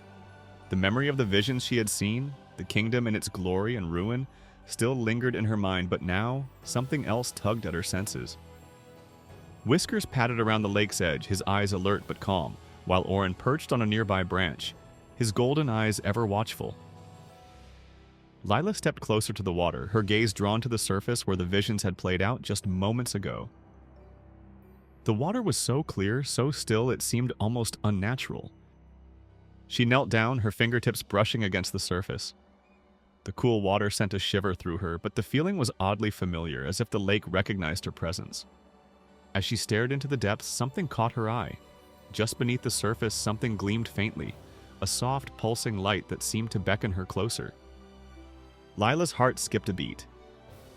There, hidden beneath the water, was a small, glowing object. The light was dim but unmistakable, its soft radiance standing out against the otherwise dark water. Lila leaned in closer, her breath catching in her throat as she realized what she was seeing. Another key. This one was different from the first. While the first key had been made of dark, polished metal with intricate carvings, this one seemed to be made of pure light. It glowed faintly beneath the water, its surface shimmering with a soft golden hue, as if it were alive with energy. The shape was similar, a long shaft with delicate teeth at the end, but the way it glowed made it feel even more powerful than the first. "Look," Lila whispered, her voice filled with awe as she glanced over at Whiskers, who had wandered closer to her side. The cat's green eyes widened as he peered into the water, his tail flicking with curiosity. Orin, perched just above them, tilted his head, his feathers ruffling as he spoke. "The second key," he murmured, his voice soft but certain. "The lake was hiding it, waiting for you." Lila's heart pounded in her chest. She had found the second key, the next step in unlocking the Lost Kingdom's secrets. The thought filled her with a sense of urgency, but also with a deep calm. She knew now that the journey wasn't just about finding the keys. It was about something deeper, something tied to her family, to the legacy of the kingdom. Without hesitating, Lila reached into the water, her fingers brushing against the smooth, glowing surface of the key. The moment her hand touched it, a wave of warmth washed over her, and the water around her hand rippled with a faint, golden light. The key felt warm to the touch, almost alive, and as she lifted it from the water, it pulsed gently in her hand, glowing brighter with each passing moment. For a brief second, Lila felt as though she was holding a piece of the kingdom itself, a fragment of the magic that had once protected it, now entrusted to her. The key glowed even brighter as she held it up to the light, its golden hue casting soft rays across the surface of the lake. It was beautiful, more radiant than the first key, and the energy that pulsed through it felt stronger, more intense. It was as if the key was trying to lead her somewhere, urging her onward toward the next part of her journey. "This one is different," Lila said quietly, her voice full of wonder as she studied the glowing key. "It's stronger." Orin fluttered down from his perch, landing beside her with a soft rustle of feathers. His golden eyes gleamed as he inspected the key, his beak twitching slightly. "The second key holds more power," he said. "Each key grows stronger as you get closer to the heart of the kingdom. This one will guide you to the next step." Lila nodded, her mind racing with the possibilities. She had 2 keys now, each one leading her closer to the Lost Kingdom's secrets. The excitement of the discovery thrummed through her, but so did the weight of responsibility. There was still one more key to find, and beyond that, the kingdom itself, waiting, hidden, filled with secrets long buried. She slipped the second key into her satchel alongside the first, feeling its warmth radiate through the fabric. The 2 keys together felt right, as if they were meant to be reunited. But the glow of the second key was brighter, more insistent, as if it were eager to guide her to the next part of her journey. Whiskers let out a soft purr, brushing against her leg as if sensing her thoughts. His green eyes glinted in the light of the setting sun, and he blinked up at her, his tail flicking in that familiar, comforting way. "We're getting closer," Lila said softly, her hand resting on her satchel. "I can feel it." Orin nodded, his gaze sweeping across the lake, the forest, and the path that stretched out before them. "The third key will be the hardest to find," he warned, his voice solemn. "But you are ready for it. You have already faced much on this journey, and there is more to come. But the kingdom is within reach." Lila felt a surge of determination, a fire igniting in her chest. She had come this far, through enchanted forests, trickster foxes, magical streams, and even the dark cave of mirrors. And now, with the second key in hand, she was closer than ever to unlocking the Lost Kingdom's mysteries. The hidden lake shimmered behind them, a quiet witness to the discovery of the second key, as Lila, Whiskers, and Orin turned and began their journey once more. The path ahead was uncertain, but with 2 keys guiding the way, Lila knew they were on the right course. The Lost Kingdom waited for her, its secrets hidden in the shadows of the past. But now, Lila had the power to unlock those secrets, to reclaim the legacy that was hers. And with each step forward, the glow of the second key burned brighter, lighting the way toward the final challenge. Chapter 15, The Kingdom's Gate. The forest around them had grown dense again, the trees towering above like ancient guardians, their branches intertwined to form a near impenetrable canopy. The air was cooler here, filled with the scent of damp earth and moss, as if the very forest was holding its breath. Lila, Whiskers, and Orin moved quietly along the narrow path, their steps careful, knowing they were close.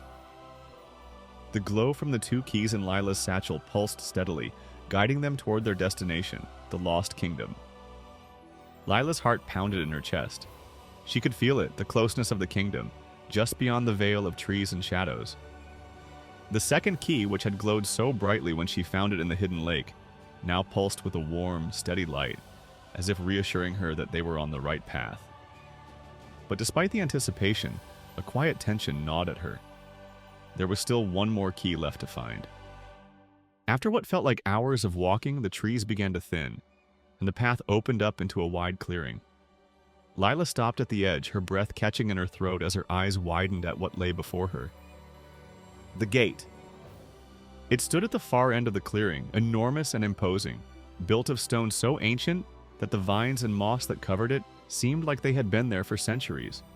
The gate's stone arch was etched with intricate carvings, symbols and patterns that glowed faintly in the dim light, almost as if they were alive. The gate itself was made of heavy iron, its surface marked by 3 large locks, each one shaped differently, their designs as intricate as the carvings around them. Lila felt the weight of the 2 keys in her satchel, the warmth of them pulsing against her side. She stepped forward, her eyes locked on the gate, her heart racing with both excitement and apprehension. This was it, the entrance to the Lost Kingdom. But something wasn't right. As Lila approached the gate, the 2 keys began to glow brighter, casting a golden light across the clearing. But the third lock, larger and more ornate than the other 2, remained dark. A chill ran down Lila's spine as she realized what that meant. "There's still one more," she whispered, her voice trembling slightly.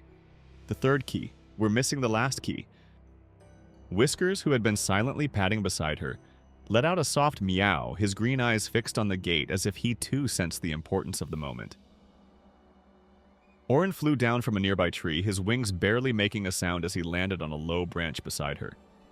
His golden eyes glimmered in the light of the keys, but his expression was serious. "The gate is locked by ancient magic," Orin said softly. "It can only be opened by the 3 keys, one for each lock. Without the final key, the gate will remain sealed." Lila swallowed hard, her fingers gripping the strap of her satchel. She had come so far through the dark woods, across the Giant's Bridge, into the Cave of Mirrors, and to the Hidden Lake.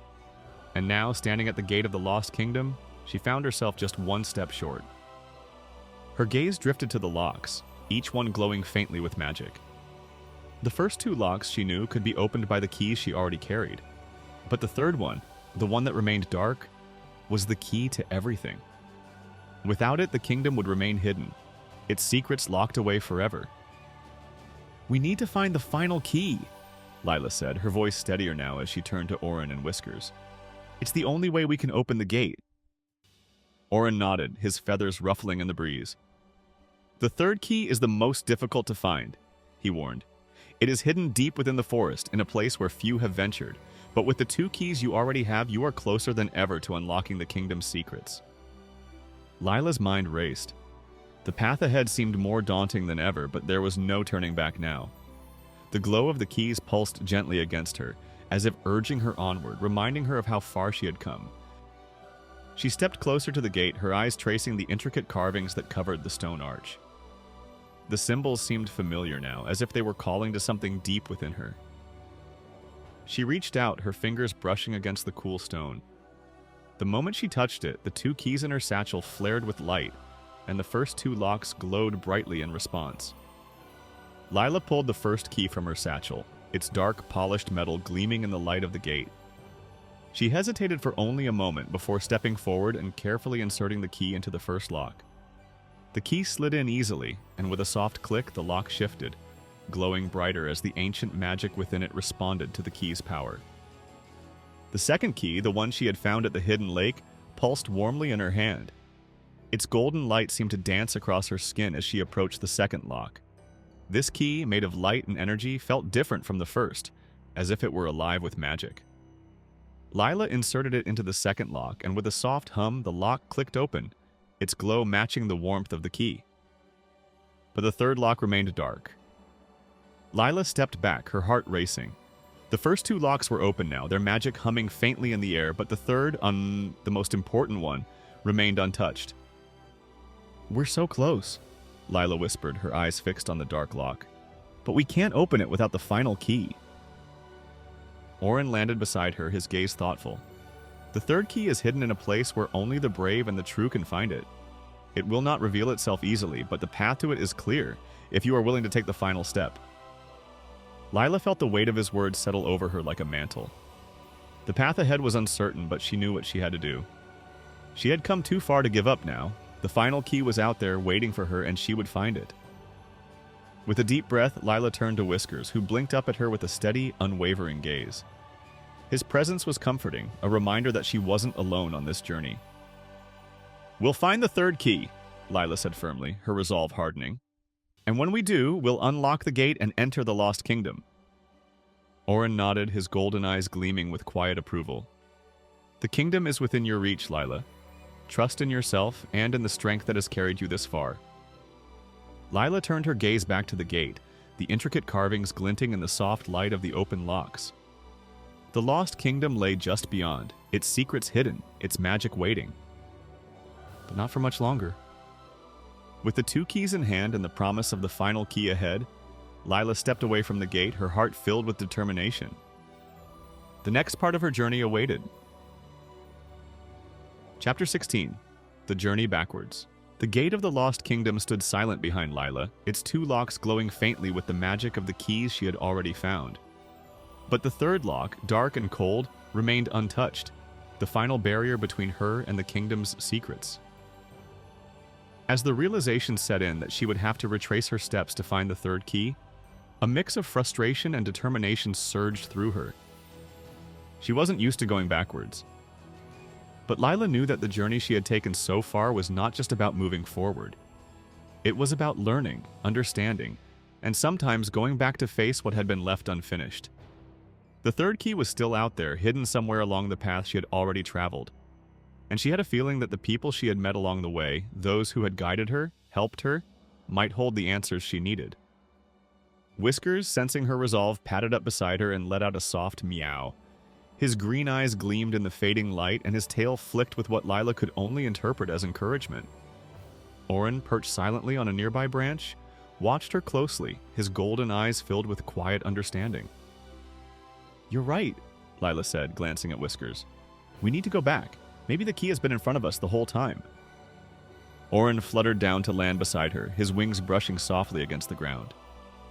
"The path behind you may hold the answers you seek," he said. "Sometimes the way forward is found by looking back." Lila nodded, her heart steadying as she turned away from the gate and began the journey back through the forest. The trees, now familiar but still filled with their ancient mystery, closed in around them, their branches whispering in the wind. The path felt different now, quieter, more contemplative, as if the forest itself understood the importance of this part of her journey. It wasn't long before they reached the first place of significance, the clearing where she had met Felix, the trickster fox. The memory of his sly smile and cunning words came flooding back to her, but as they entered the clearing, Felix himself was nowhere to be seen.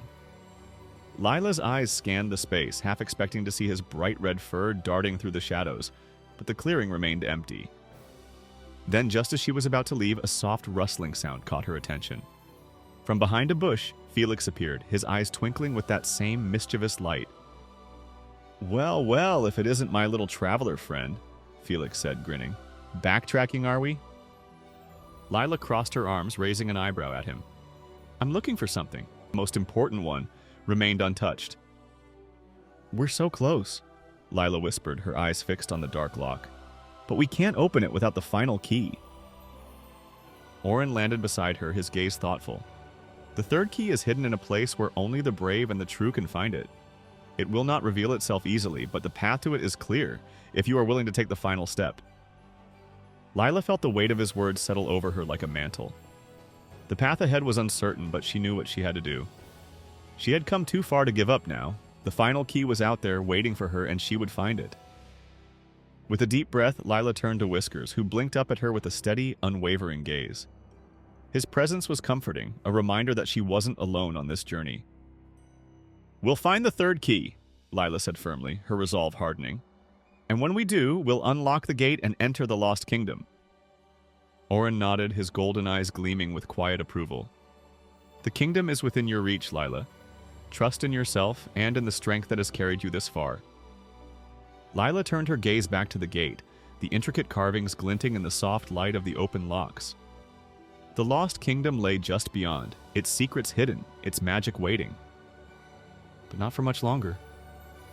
With the two keys in hand and the promise of the final key ahead, Lila stepped away from the gate, her heart filled with determination. The next part of her journey awaited. Chapter 16. The Journey Backwards. The gate of the Lost Kingdom stood silent behind Lila, its two locks glowing faintly with the magic of the keys she had already found. But the third lock, dark and cold, remained untouched, the final barrier between her and the kingdom's secrets. As the realization set in that she would have to retrace her steps to find the third key, a mix of frustration and determination surged through her. She wasn't used to going backwards. But Lila knew that the journey she had taken so far was not just about moving forward.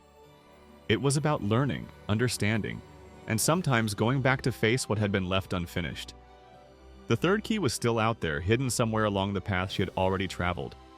And she had a feeling that the people she had met along the way, those who had guided her, helped her, might hold the answers she needed. Whiskers, sensing her resolve, padded up beside her and let out a soft meow. His green eyes gleamed in the fading light, and his tail flicked with what Lila could only interpret as encouragement. Oren, perched silently on a nearby branch, watched her closely, his golden eyes filled with quiet understanding. "You're right," Lila said, glancing at Whiskers. "We need to go back. Maybe the key has been in front of us the whole time." Oren fluttered down to land beside her, his wings brushing softly against the ground. "The path behind you may hold the answers you seek," he said.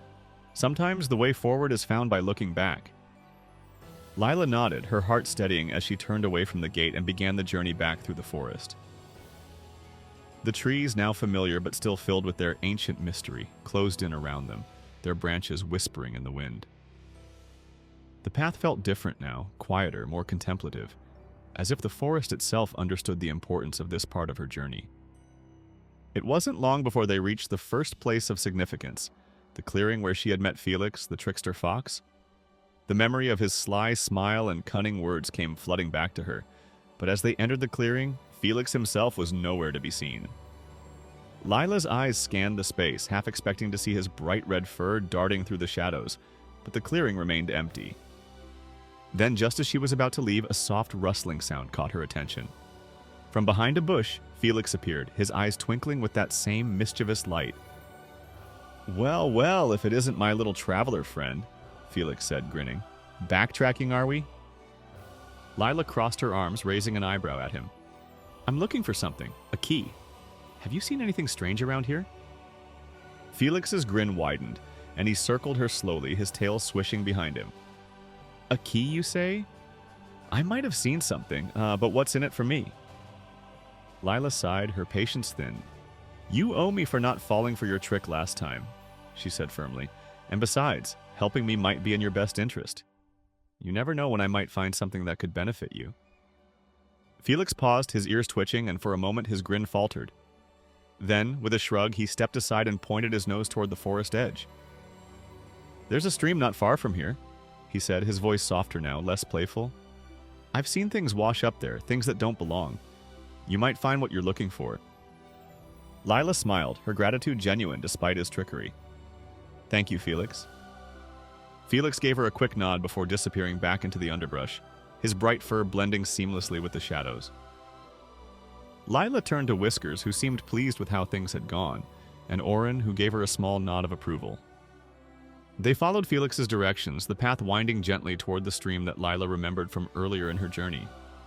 The water sparkled in the soft light, and as they approached, Lila felt a strange sense of familiarity wash over her. This was the same stream she had crossed before, but now something was different. A glimmering object caught her eye near the water's edge. Lila rushed forward, her heart pounding as she knelt beside the stream. There, half buried in the mud and rocks, was a small, intricate object. Her fingers trembled as she reached for it, pulling it free from the earth. As soon as her hand touched it, the object began to glow, a soft, familiar light that pulsed warmly against her palm.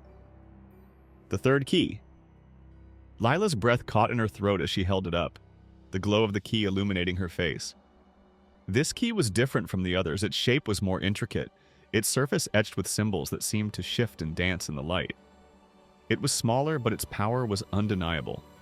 She could feel it humming against her skin, the same energy she had felt when she found the first two keys. "We did it," Lila whispered, her voice filled with awe. "We found the third key." Whiskers purred softly at her side, brushing against her leg while Oren watched with quiet approval. But before they could celebrate further, Lila heard footsteps approaching from behind. She turned, half expecting to see Felix again, but instead, she found herself face to face with a familiar figure, Berto, the giant who had helped them cross the bridge. Berto's face lit up with a wide smile when he saw her. "Lila!" he boomed, his voice filled with warmth. "I had a feeling I'd see you again. Looks like you found something important." Lila grinned up at him, holding the key tightly in her hand. "I found the last key, Berto. It was here near the stream." Berto let out a hearty laugh, his large frame shaking with the sound. "The forest knows what it's doing. It's brought you back here for a reason. Now I suppose it's time for you to return to the gate." Lila nodded, her heart swelling with determination. Yes, it's time. As they continued their journey back toward the kingdom's gate, Berto walked alongside them, his large feet thudding softly against the earth.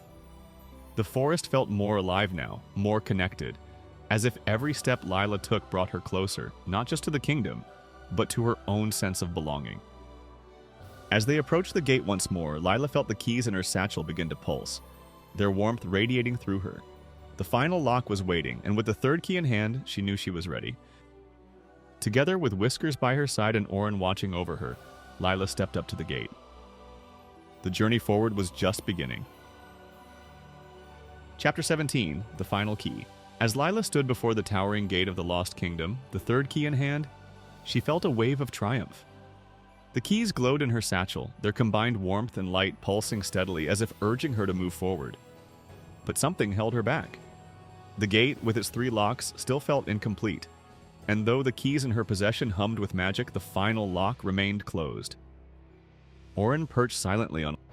As Lila stood before the towering gate of the Lost Kingdom, the third key in hand, She felt a wave of triumph. The keys glowed in her satchel, their combined warmth and light pulsing steadily as if urging her to move forward. But something held her back. The gate, with its 3 locks, still felt incomplete, and though the keys in her possession hummed with magic, the final lock remained closed. Orin perched silently on a low branch nearby, his golden eyes reflecting the soft glow of the keys. Whiskers, ever watchful, sat at Lila's feet, his green eyes fixed on the gate. It was as if the 3 of them could sense that the journey wasn't quite finished, that something was still missing. Lila stepped forward, her fingers brushing over the intricate carvings of the gate. The first 2 locks had opened easily, responding to the keys she had found along the way. But the 3rd lock, the largest and most complex, still loomed in front of her, dark and unmoving. "I don't understand," Lila whispered, her brow furrowing in frustration. "We've found all 3 keys. Why isn't it working?" Orin fluttered down beside her, his feathers rustling softly in the cool air. "Perhaps the final key is not one that can be found in the same way," he said, his voice thoughtful. "Sometimes the things we seek are closer than we realize." Lila frowned, her mind racing. Closer than she realized? The thought felt heavy, as though it carried the weight of something important she had missed. She thought back over her journey, the people she had met, the places she had traveled. The answers had always been hidden along the way, but they had led her here. So why did it feel like there was still a part of the puzzle missing? And then it struck her. Her heart skipped a beat as the realization washed over her. The final key wasn't out here in the forest or hidden in some distant part of the kingdom. It had always been close to her, closer than she had ever thought. It was in Greendale, her village, the place where her journey had begun. "I have to go back," Lila said suddenly, her voice filled with urgency. "The last key. It's in Greendale." Orin tilted his head, his golden eyes gleaming with approval. "The place you started holds the answer you've been seeking all along. Sometimes we must return to where we began to find the truth." Whiskers meowed softly, his tail flicking in agreement, as if he too had known all along that their journey would lead them back to Greendale. With renewed determination, Lila turned away from the gate and began the trek back toward her home.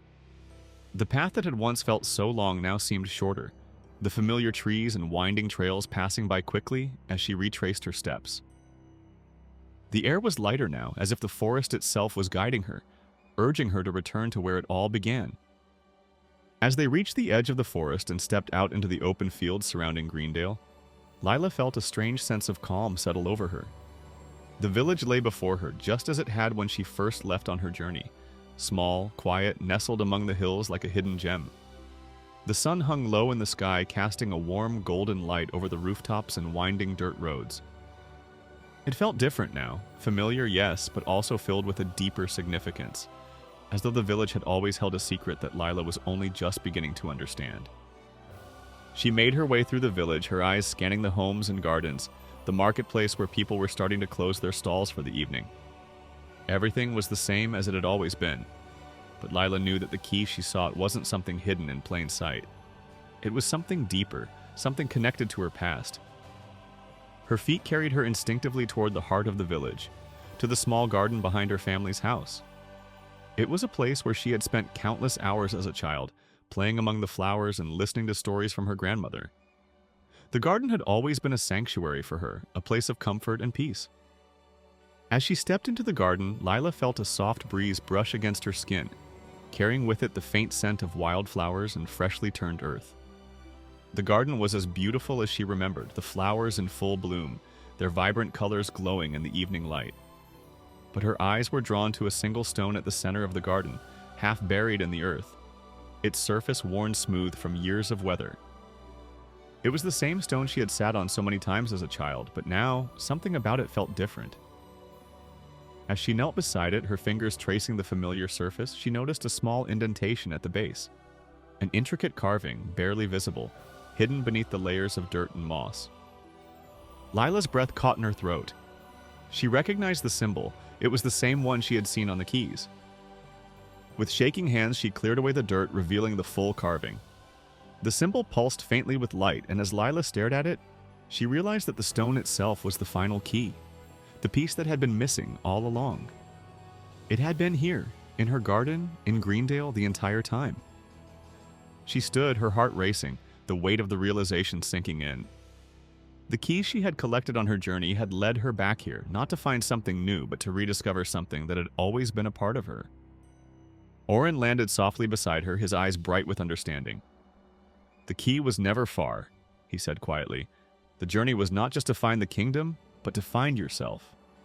This place, this village, is where your connection to the kingdom began." Lila nodded, tears welling in her eyes as she clutched the final key in her hands. It wasn't just a key to the kingdom, it was a key to her past, to her legacy. The Lost Kingdom wasn't just a distant place of legend, it was her heritage, her responsibility, and now, with all 3 keys in hand, she was ready to unlock its secrets. With Whiskers by her side and Oren watching over her, Lila took a deep breath, feeling the power of the final key settle within her. She had completed the circle, returning to where it all began. Now she was ready to face whatever lay beyond the gate. The Lost Kingdom was waiting for her, and this time she held the key to unlocking it. Chapter 18, The Truth of the Kingdom.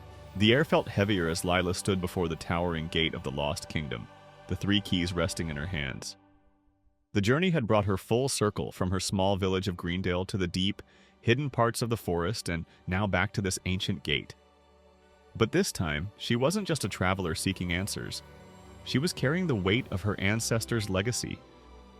Oren perched on a low branch, his golden eyes gleaming with quiet anticipation, while Whiskers sat at Lila's feet, his tail twitching with a mixture of curiosity and nervous energy. The keys in her hand pulsed softly, their warmth a steady reminder that the moment she had been working toward was finally here. Lila took a deep breath, stepping forward until she was right in front of the gate.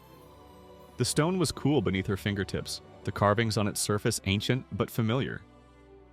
She could feel the weight of the past pressing down on her, but it no longer frightened her. Instead, it felt like a homecoming, like she had been drawn to this moment her entire life. With steady hands, she lifted the first key, the dark polished metal that had led her through the early part of her journey, and inserted it into the first lock. The key slid into place with a soft click, and a pulse of light spread across the stone, illuminating the intricate carvings that adorned the gate. Next came the second key, the one she had found in the hidden lake, glowing with a soft golden light. Its warmth seemed to seep into her skin as she placed it in the second lock. This time, the gate trembled slightly, the carvings glowing even brighter as the magic within it responded to the power of the keys. Finally, Lila held the third key, the final piece of the puzzle hidden so close to her all along in the heart of Greendale. This key was different, more intricate, more personal. As she inserted it into the last lock, the entire gate seemed to hum with life, as if recognizing the return of something it had been waiting for. The moment the third key clicked into place, a deep, resonant sound filled the air, vibrating through the ground beneath her feet. The gate shuddered, and the ancient stone began to shift, the locks glowing brighter and brighter until they blazed with a brilliant light. Lila stepped back, her heart racing as the gate slowly began to open. The stone doors groaned as they parted, revealing a narrow passageway beyond. For a moment, Lila hesitated, her mind racing with the possibilities of what lay ahead. But then she felt the weight of the keys in her hand, the warmth of Whiskers' presence by her side, and Oren's steady gaze upon her. This was it. With a deep breath, Lila stepped through the gate. The air inside was different, thicker, almost ancient, as if time itself had been suspended beyond the walls of the kingdom. The path ahead was lined with crumbling stone archways, their surfaces covered in moss and vines. But beneath the decay, Lila could see the beauty that had once been here. The carvings on the stone were intricate, depicting scenes of a vibrant kingdom, of people walking the streets, of a place filled with life and magic. As she walked deeper into the Lost Kingdom, a strange sense of familiarity washed over her. The walls, the trees, even the sky above. It all felt like something out of a dream, as if she had been here before, long ago, in another lifetime. Oren flew beside her, his wings silent, as he surveyed the ruins with a knowing gaze. "This place was once the heart of your family's legacy," he said softly. "Your ancestors were the protectors of the kingdom, tasked with guarding its magic and its people." Lila's heart raced as she listened, her eyes wide as she took in the ruins around her. The carvings on the walls told stories of a powerful kingdom, of mages and warriors, of a royal family that had ruled with wisdom and strength. But as she moved deeper into the ruins, the carvings began to change. The scenes grew darker, showing battles, destruction, and ultimately the fall of the kingdom. Her gaze lingered on one particular carving, a woman standing at the center of the chaos, her arms raised as she tried to stop the destruction around her. The woman's face was etched with determination, but also with sorrow. And Lila knew without a doubt that this was her ancestor, the same woman she had seen in the vision at the hidden lake. "She tried to save it," Lila whispered, her voice trembling. "She tried to protect the kingdom." Orin nodded, his feathers ruffling in the breeze. She was one of the last protectors of the kingdom's magic. But even her power wasn't enough to stop what was coming. The kingdom fell, and with it, the memory of your family's role in its protection was lost. Lila's heart ached as she stared at the carving, the weight of her ancestors' struggle pressing down on her. The fall of the kingdom had been devastating, but it wasn't just a story of destruction. It was a story of forgotten history, of a legacy that had been buried beneath time and shadow. As they continued to walk, Lila noticed something in the distance. A large, crumbling structure that stood at the center of the kingdom's ruins. It was a palace, or at least what remained of one. Its towers had long since fallen, and its walls were cracked and overgrown. But there was still a majesty to it, a quiet dignity that spoke of the power it had once held. At the base of the palace, there was a grand stone door, much like the gate she had just passed through. But this door was covered in carvings, and at its center was a symbol that made Lila's breath catch in her throat. It was the same symbol that had been carved into the stone in her garden back in Greendale. The same symbol that had been etched into the keys she now carried. "This was their home," Lila said softly, her voice filled with wonder. "My family's home." Orin landed beside her, his golden eyes full of understanding. "The kingdom may have fallen, but its legacy lives on through you." Lila stared at the door, her heart pounding in her chest. Everything she had been searching for, everything she had wanted to understand, was here. The Lost Kingdom wasn't just a place of legend. It was her family's past, her heritage. And now it was her responsibility. With all three keys in hand, Lila approached the grand stone door. The carvings seemed to glow faintly as she neared, as if the door recognized her, just as the gate had. She reached out, placing her hand on the cool stone, and felt a pulse of energy ripple through her. The door shuddered, then slowly began to open. As the ancient stone shifted, revealing the heart of the kingdom, Lila stepped forward, knowing that she was about to uncover the final truth of her ancestors' legacy. The Lost Kingdom was no longer lost. It was home. And now, it was hers to reclaim. Chapter 19, The Lost Princess. The grand stone door opened with a deep, resonant groan, revealing a vast hall beyond. Dust hung in the air, and the once grand palace was now overgrown with vines, its marble pillars cracked and worn by time. Yet, despite its decay, there was an undeniable sense of majesty here. A presence that seemed to hum with ancient magic, waiting patiently for the day it would be awakened again. Lila stepped inside, her heart pounding in her chest. The keys hung heavily at her side, their warmth fading now that they had served their purpose. The grand stone door opened with a deep, resonant groan, revealing a vast hall beyond. Dust hung in the air, and the once grand palace was now overgrown with vines, its marble pillars cracked and worn by time. Yet, despite its decay, there was an undeniable sense of majesty here. A presence that seemed to hum with ancient magic, waiting patiently for the day it would be awakened again. Lila stepped inside, her heart pounding in her chest. The keys hung heavily at her side, their warmth fading now that they had served their purpose. Orin flew silently beside her, while Whiskers patted softly on the stone floor, his green eyes wide with wonder. The air felt different here, charged, alive, as if the very walls of the palace were holding their breath, waiting for her next move. As Lila moved deeper into the hall, she noticed the carvings on the walls had grown more intricate. These weren't the crumbling images of a kingdom in ruin. These were vibrant, detailed scenes of life and joy. Royal processions, festivals, battles fought and won. And at the center of it all was a symbol she had come to know well, the same crest she had seen in her village, in the cave, and on the keys. It was the royal crest of the Lost Kingdom. Lila stopped in front of a particularly large carving, her breath catching in her throat. It depicted a royal family, clad in robes of flowing silk, crowns upon their heads, standing on the steps of this very palace. Their faces were proud, their eyes kind. But one figure stood out, a young woman, her dark hair flowing behind her, her face filled with a fierce determination that sent a shiver down Lila's spine. It was her ancestor, the same woman she had seen in the visions, the same one who had fought to protect the kingdom in its final days. And standing beside her, slightly to the back, was a child, barely visible among the grand figures. The child's face was turned away, but Lila felt a strange pull toward her, as if something about her was important, vital to the story. "She fought until the end," Oren said softly, his voice breaking the silence. "Your ancestor was the last queen of this kingdom. She gave everything to protect it." Lila's heart pounded as she stepped closer to the carving. "The last queen," she repeated, her voice barely a whisper. She had known there was a connection to the kingdom, but she hadn't expected this. "Then, my family..." Oren nodded, his golden eyes gleaming. "You are her descendant, Lila. You come from a line of rulers, protectors of this kingdom. When the kingdom was on the brink of collapse, your ancestor made a choice. She used the last of her magic to hide the kingdom away, to shield it from the chaos that threatened to destroy it.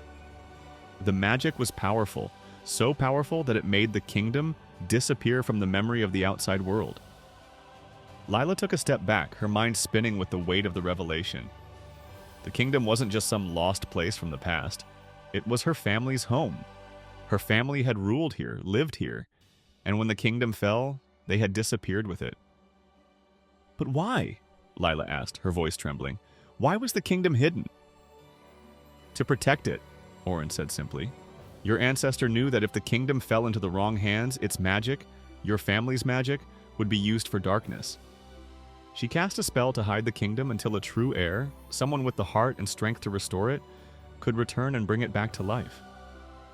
Lila stared at the carving, her mind racing. The kingdom had been waiting for her. The journey, the keys, the challenges she had faced, they had all been leading her here, to this moment. "But I don't understand," Lila said, turning to Oren. I'm not a queen. I'm just a girl from Greendale." Oren's eyes softened, and he stepped closer to her. "You are more than that, Lila. You have the heart of a ruler, a protector. The journey you've taken has shown you that. You were chosen, not because of your lineage alone, but because of who you are, your courage, your kindness, your determination. These are the qualities of a true leader." Lila swallowed hard, the weight of his words settling over her. She had always felt drawn to the kingdom, to the magic that surrounded it, but she had never imagined that it was because she was its heir. Her ancestors had ruled here, fought to protect this land, and now it was her turn to restore what had been lost. A strange calm settled over her as she took in the reality of her new identity. It wasn't fear she felt, though the responsibility was enormous. It was a sense of belonging, of purpose. This kingdom had always been a part of her, and now she was part of it. She stepped forward, her fingers brushing over the carving of the child, the one standing beside the last queen. As her hand touched the stone, a faint glow flickered beneath her fingers. She gasped, stepping back as the carving shifted, the stone transforming before her eyes. The child's face, once hidden, now turned toward her, and Lila saw something that took her breath away. The child looked just like her. It was as if the stone had captured a moment from her own life. The same dark hair, the same eyes, the same determined expression she had seen in her own reflection so many times before. "She was your ancestor's daughter," Oren said softly. "The kingdom's last princess. Hidden away, just like the kingdom itself, waiting for the day when her line would be restored." Lila's heart ached with the weight of the revelation. She wasn't just a descendant of the kingdom. She was the heir to it. The last princess had passed her legacy down through the generations, and now it had reached Lila. "The kingdom was never truly lost," Oren continued. "It was waiting for someone with the heart and strength to restore it. Someone like you." Lila took a deep breath, her hands shaking slightly as she placed them over the carving once more. The kingdom wasn't lost, it was here, waiting for her to bring it back to life, to restore what her ancestors had fought so hard to protect. She had been chosen to carry the legacy forward, to bring the magic of the kingdom back into the world.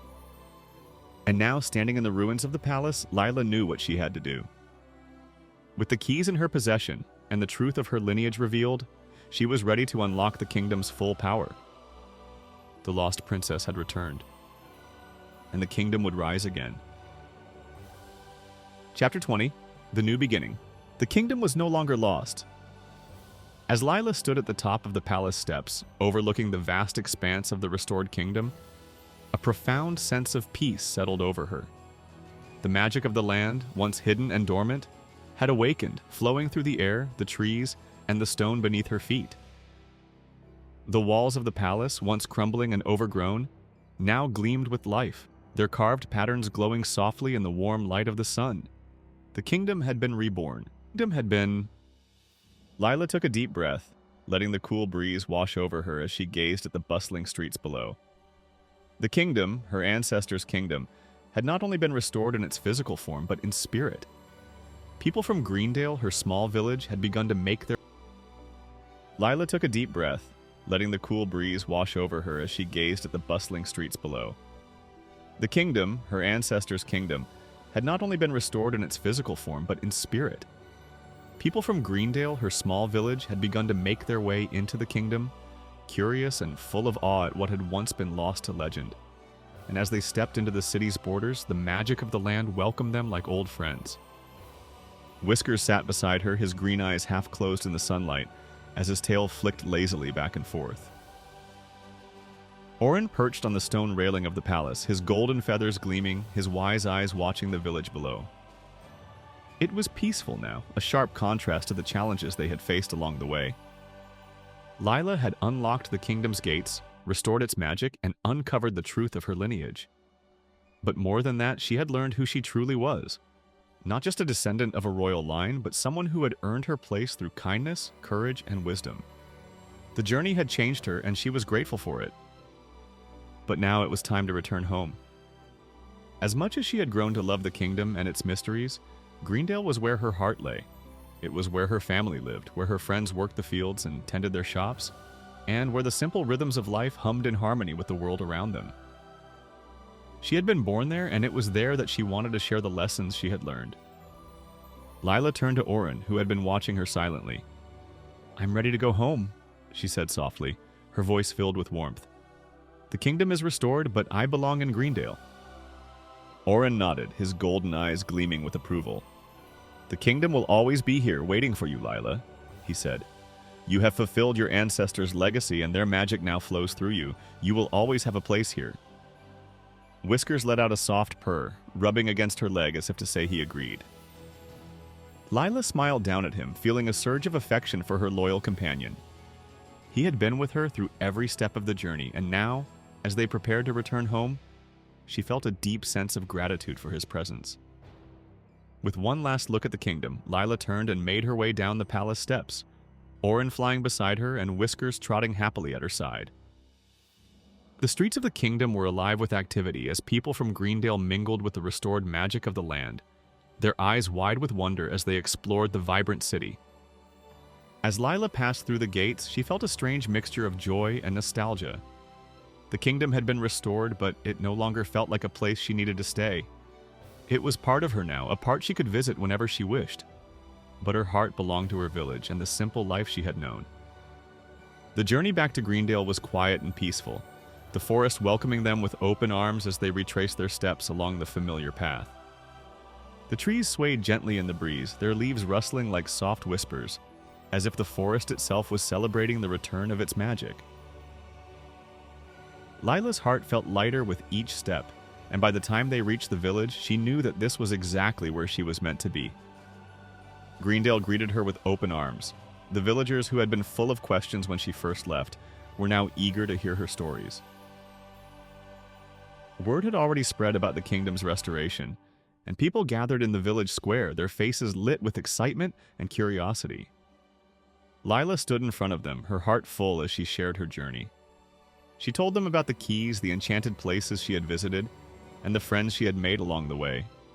She spoke of Felix, the trickster fox, and Berto, the clumsy but kind-hearted giant.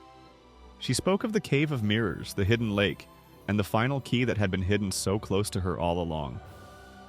but most importantly, she shared the lessons she had learned. The kingdom, Lila said, her voice steady and clear, was hidden by magic. It was waiting for someone with the heart to restore it, someone who could see the value in kindness, in courage, and in trust. It wasn't just about finding the keys, it was about finding myself. The villagers listened intently, their eyes wide with wonder. Lila could see that her story resonated with them, that they too felt the magic in the air. She knew that the kingdom, though hidden for so long, had always been connected to Greendale. The village and the kingdom shared a bond, and now, with the magic restored, that bond would only grow stronger.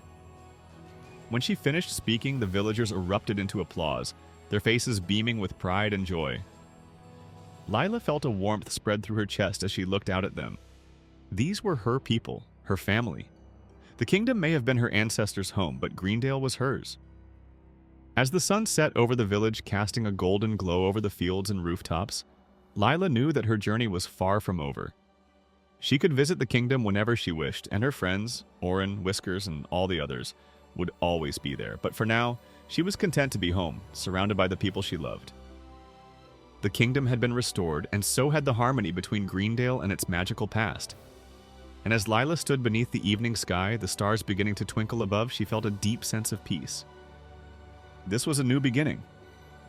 A beginning filled with hope, magic, and the knowledge that the kingdom would never be lost again.